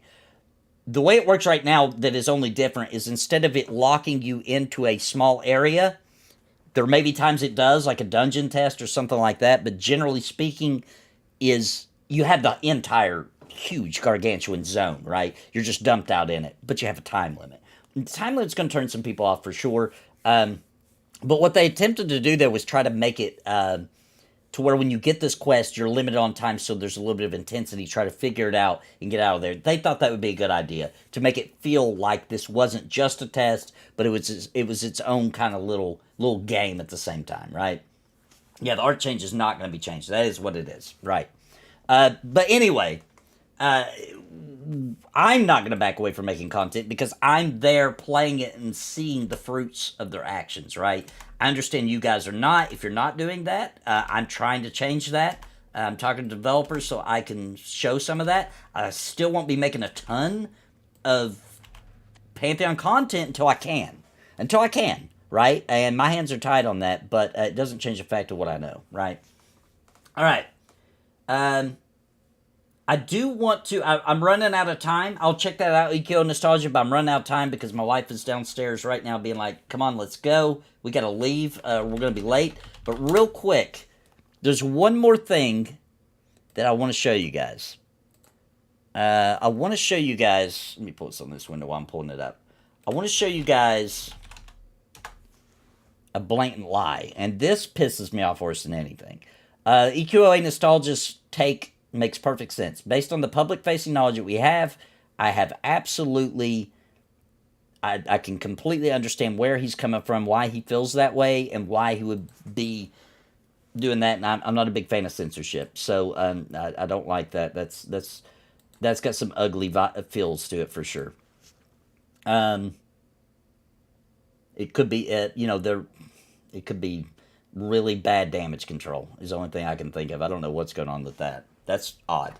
All right, let me find this video, guys. Give me a second here. All right, here we go. I want you guys to see. Unfortunately, no longer. All right, I want you guys to see. This is what happens when you suck at doing research and you try to make content before you even know what's going on. And this is, let me just show you. It's hilarious.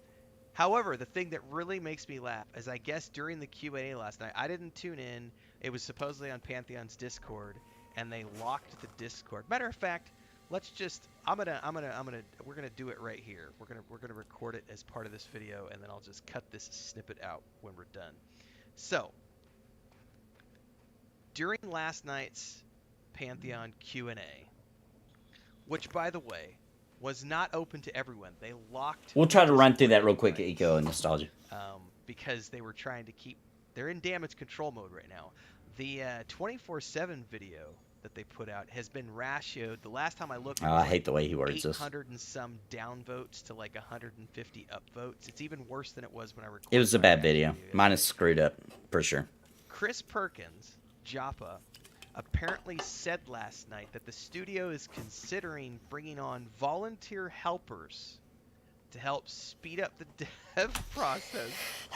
It was a question from the community, said if we wanted to pitch in our time to help this project, would you allow that? He said there could be legal ramifications to that. I'm not 100% we could do that, but there is a possibility maybe we could somehow work that in. I don't know. It was a question that he answered because it was a Q&A. For him to use that and laugh and act like that's so ridiculous, for him to do that? The guy who did Saga of Leucemia, which by the way was a failed MMO, did not come out. It got changed and completely reworked in 1 year and became Embers Adrift, which actually is a decent MMO. For him to say that, when he had volunteers, for him to laugh and smirk, when he had, this guy was in charge, this man sitting right here did that same thing, and now he's going to laugh and smirk about it, is beyond hypocrisy. It is an absolute... somebody should walk up and smack this guy across the back of the head. He did this stuff. He did this stuff. Now watch him laugh and smirk about it just got brought up. Because they're out of fucking money. They're not out of money. No, they never said they're out of money. They said it's the same story, guys. It's always been, we have enough money to get to funding or to launch with the current team. However, it's taking too long. We need more hires. We need more artists. You could say, hey, do we need, all these other jobs that aren't devs? You could argue that, and I would argue that. But that's not, the story's not that they're out of money. It never has been. It never is, and that's ridiculous. This is the funniest shit ever. Like... But wait, it gets worse. You can't make this stuff up anymore. I guess it says here. So I'm gonna paraphrase here. I'm just browsing through the MMORPG.com thing that they put up. Thanks for the sub.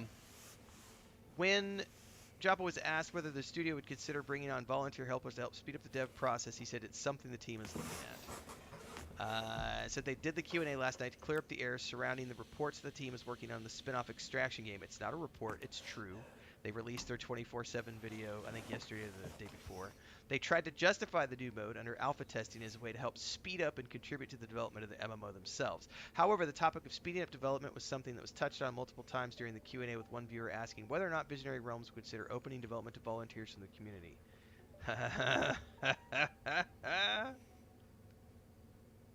I don't know why that's funny, to be honest. I'm Jesus. not sure why that's so funny. His answer was, there are certain legal complications that come from working with volunteers. All I can say is that someone who volunteered on this project for the first year and a half for free. He admitted that he is the only full-time developer on Pantheon's development team. Holy shit. Like, this just keeps... All right. Now, did you guys just hear what he said? He said that he claiming right here, it's also the name of it, it's also on the subtitle or the thumbnail right here, the only full-time dev. Creative director admits he's the only full-time dev. Then uses the picture of Basgrim holding the trust in Pantheon as like a little like, haha, let me take a jab at Basgrim. For no reason. Let's try to make him look like an idiot too, with false information. So hang on a second. We're going to listen to what he says, and then I'm going to show you where he was reading. His link, he's so full of crap. It's getting deeper and oh my god. He needs to delete this video. I'd be embarrassed that this was on my channel if I was him. This is the most helpful, because they just did that big interview. Remember last year they got on with Co-Carnage because Co-Carnage invested money, so they got on with like Chris. They hired more people. Yep, they hired some artists. Like, yeah, we've got. I think the number, I would have to go back and watch my video because I did cover that last year. I think they said they had 25. I don't quote me on this. All right, have a good one, Daniel. Watch the video because it was over like a year and a half ago when I did this video with Co-Carnage. He wants to be like Narek, I know. It's annoying. I'm pretty sure they said they had 24 full-time developers and 35 total making up that sounds about right. That sounds about right. I would need to go watch that footage. It's pretty close. To confirm those numbers. Please don't crucify me with those still numbers. True too. Watching this after the fact. That's still true. They still have the same amount of full-time and part-time. I am part-time. the only full-time designer. All of our other designers are part-time. He just said it correctly there. He just said it correctly there. Designer. Now this is a guy who works in game development to a certain degree. He was working on Saga of Lucimi. He's got a game he's working on now. Who just said the correct way. Designer. Not developer. Designer. Joppa's the only full-time designer. Into Pantheon, and they work harder because it's really difficult to do a full-time day job. They just said it correctly. The ones that they do, and then so even he knows he's telling a lie. Here. So he is literally, they have one. How can anybody? The idea. Oh man, you guys have got me, man. Like that. The whole bullshit of like Pantheon patient, trust in Pantheon, trust in Joppa and the team. There's one dude working on hate the his attitude, game. bro. One dude working on the game. You say, all right, now watch this, guys. Watch this. This is why this just drives me nuts. Here is his link. Here's what he was reading from. This is what he's reading from. Here's where he's talking about that.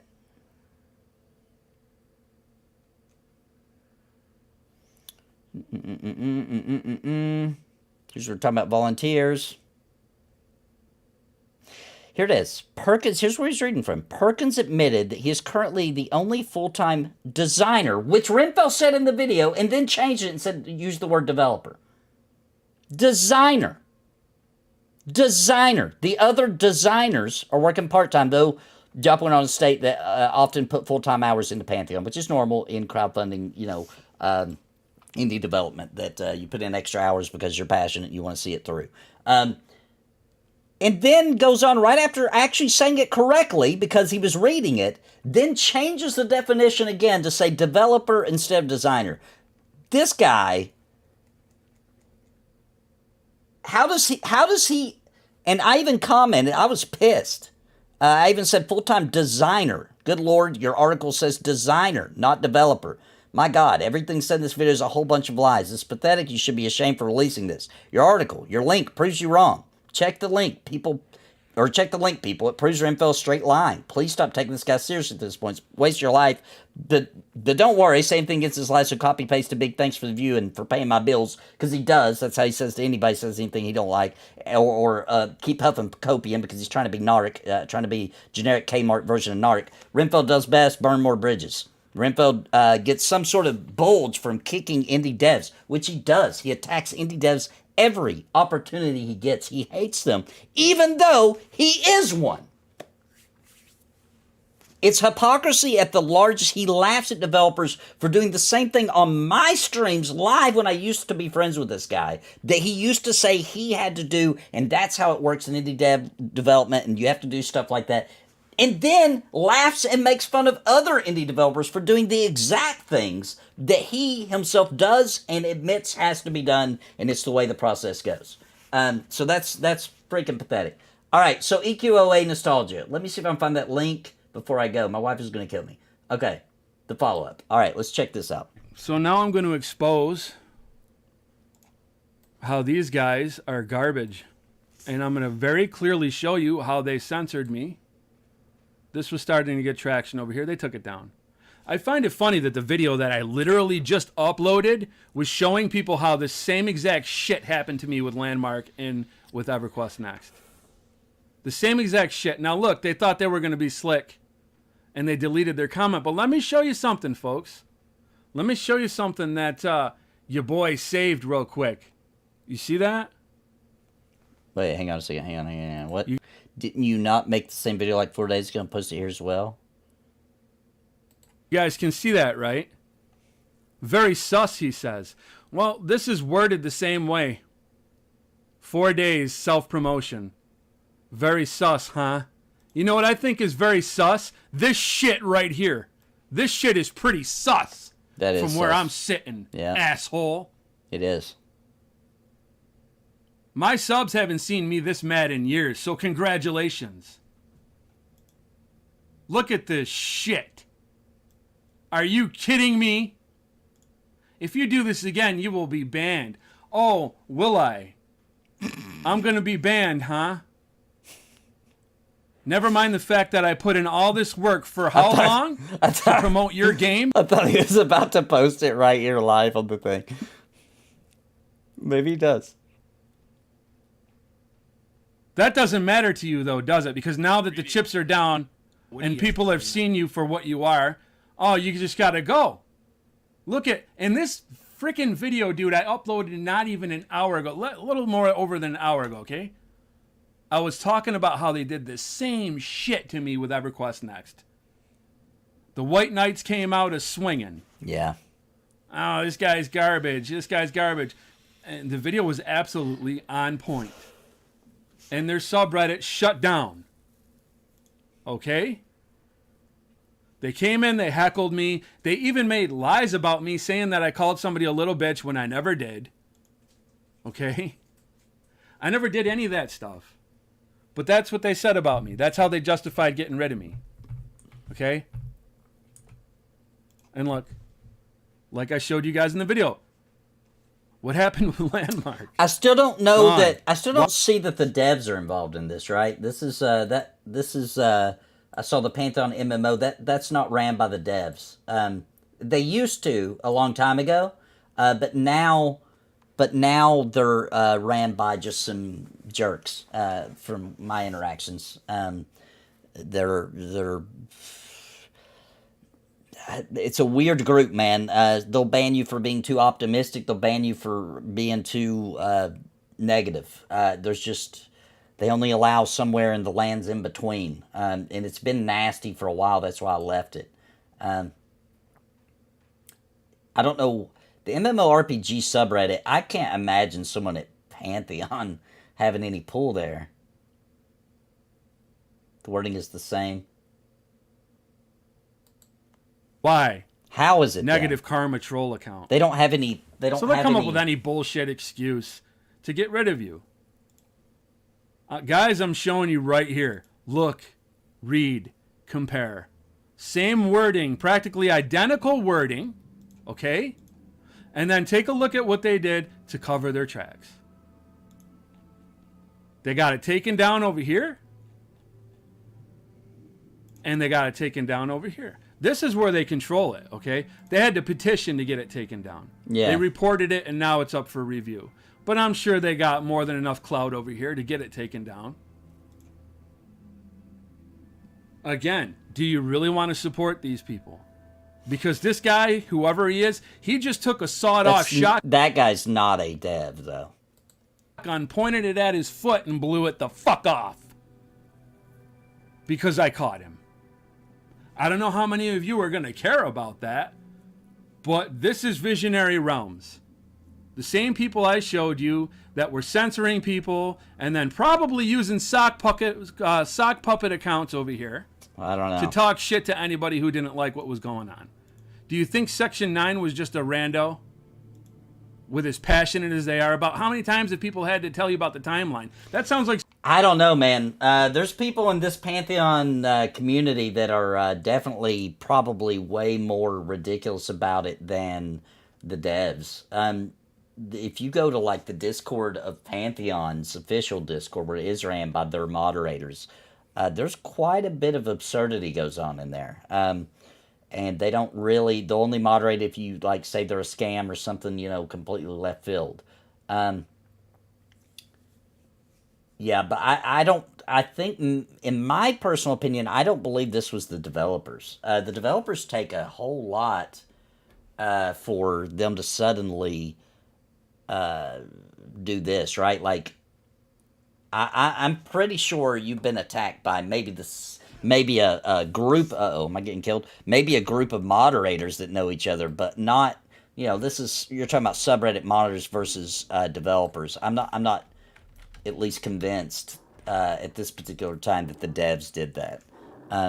I know that's how you feel, and I'm not saying you're wrong. I'm just saying I don't personally think that was the developers.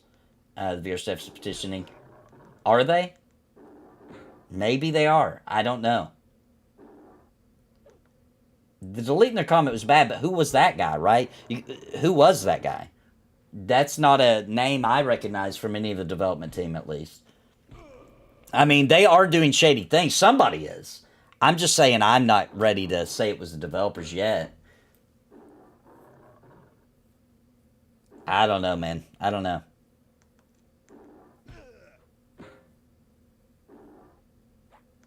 Yeah, I don't know. It could be. Yeah, it could be. I mean, it could be. I'm not saying it's not. I just don't. That's too iffy. That you know what I mean? I understand where you're coming from. Maybe if I watched it a little bit more intently. Obviously, it happened to you, so you're understanding maybe a little bit more. It could be. It could be a sock puppet account, but I mean, I'm not going to report that as a fact. I have no idea what's going on. I just know that Reddit's a freaking disaster all the time. It's always dramatic. The mods are always dramatic. They're always ridiculous. I've never had any other experience on Reddit. That feels, what I just saw there, exactly how Reddit always goes for me. It just feels like that's just the way Reddit is. But I do got to go. My wife's going to kill me, guys. I am super late. But thanks for joining me for that. I don't know. I don't really have a personal opinion on that. I don't know. It's too hard to say either way. I don't know. It could be some BS going on. It could not be. I don't know. What I will say is that you can't really get. I know that I'm not a big fan of censorship either. But at the same time, though, they're probably on pretty big damage control because of all the lies coming out about it, right? They're allowing misinformation at this point because that's their fault, right, for not communicating. So they're allowing some of that, but some of this is straight lies, like Renfell saying there's only one developer, right? So the thing is, they're doing the same things every company does. We should expect more from VR than any company. Yeah, it's ugly. It's nasty. I don't agree with censorship. I understand it sometimes when it's damaging. Like Renfell's video, dude, that's just a straight lie. Even his own link he posted in his thing proves he's lying, right? So that, I wouldn't allow that to be posted if I ran it. Your videos, I would allow it to be posted. I would just comment on it and be like, hey, you know, communication is the problem here, right? Communication, transparency, that's the issue at Visionary Realms right now that's causing you to feel exactly how you feel. And there's no way around you feeling the way that you feel. It makes perfect sense. If I didn't personally, my own eyeballs and my own brain and my own hands experience it, I would 100% feel exactly like you do. And that's just the way it is because of transparency, the communication. This is what it's led to. This is where we're at now because of those things being so bad. They took that down. Yeah, they're just after you now, bro. And it could be somebody in the communications department at VR. Listen, I will say this. Kilson. I'm just going to leave it there. If you know, you know. If you know, you know. If you know, you know. That was ugly. I do not like that. I don't agree with that. That was not good. Kilson was looking out for the community. It seemed like to me. Gone, right? Don't like that. Kilson was a great guy. But anyway, I gotta go. Kilson got fired. And I'm not trying to spread rumors. This is documented fact. You can find it yourself. I wouldn't spread rumors unless I knew it was a fact. He got fired. He was on the team since, good Lord, the very beginning. And he got fired for trying to, talk about the 24/7 before it was, before it was time, right? And he's gone. No more Kilson, right? I didn't like that. I understand, but he was trying to look out for the community, right? He was trying to get ahead of this. And honestly, if they'd got ahead of it at that time, maybe we wouldn't be where we are now. Maybe we would have. Maybe it'd have been worse. I don't know. It's impossible to know what would have happened, what could have been. But I don't like that he's gone now. That doesn't feel good, right? It doesn't feel good. But anyway, the good news is, guys, is I'm working with the developers. I'm trying to figure something out so I can actually show you guys what's going on. Get you guys on the inside just a little bit. Enough for you to understand this mode is not the big bad boogeyman that it's been made out to be. And please, for the love of God, if you take anything away from this, if you're here watching right now or watching it later, stay away from Renfell and his content. Unless you like toxic, if you're into toxic, dirty lies, reading articles and then changing the words in that article in order to mean something completely different, then please stay away. That's not good for anybody. And definitely not even good for your own individual human psyche, in my opinion.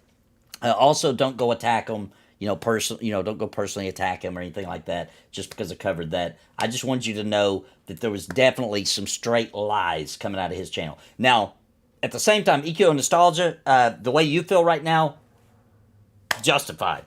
Hopefully that can be cleared up, but it will never be cleared up if you don't get better transparent, They don't have to be completely transparent, but we need to be able to see through the window at least a little bit. It can't be a painted black window, and we're just staring at black for years, right? They need to open that baby up. So, Orson? I don't know Orson. I don't know Orson. I don't know who that is. Thanks for looking at upgraded UI skins. Yeah, man. Yeah, I love the UI I'm using. I really like, for sure. Yeah, it's not released content. It's a testing mode for testers. And a possible mode, don't know how that's going to work out, but were they thinking about maybe offering it in some kind of way for people to jump in and play, and alpha testers getting in by the end of the year. It's going to open it up to thousands more people, and most certainly the NDA will have to lift at that time. Yeah, partial transparency is the problem here. You cannot do what other companies do with us getting outraged. Exactly. Because we footed the bill, right? Therefore, we're not just going to be like, whatever happens, I'm not invested. We are invested. We are invested, right? We're not investors. That's different. But we are the people. We're your freaking customers, right? We're your customers. We have to be treated this way. We have to be treated a certain way with a little bit more respect and dignity of what's going on. Or we're not going to be hyped. You're not going to sell more pledge packages. Nobody's going to care. And eventually, too late now, people think it's not happening, even though it very likely is. But anyway, guys, thanks for coming. I'm going to go. Appreciate everybody for coming out. Hope you enjoyed that. It's a little hard to do reactions on things as deep as what with the Reddit thing, because I'd really have to go and study that a little deeper, right? That's a little hard to just watch one time and come out with an opinion on. The Renfeld thing, though, is super easy. Yeah, man, it's pretty nasty. Yep, gotta go. My family needs me. Thank you, Mujan. All right, guys. Everybody have a great night. I will see you guys tomorrow. Until then, God bless. Happy gaming. Bye, everybody.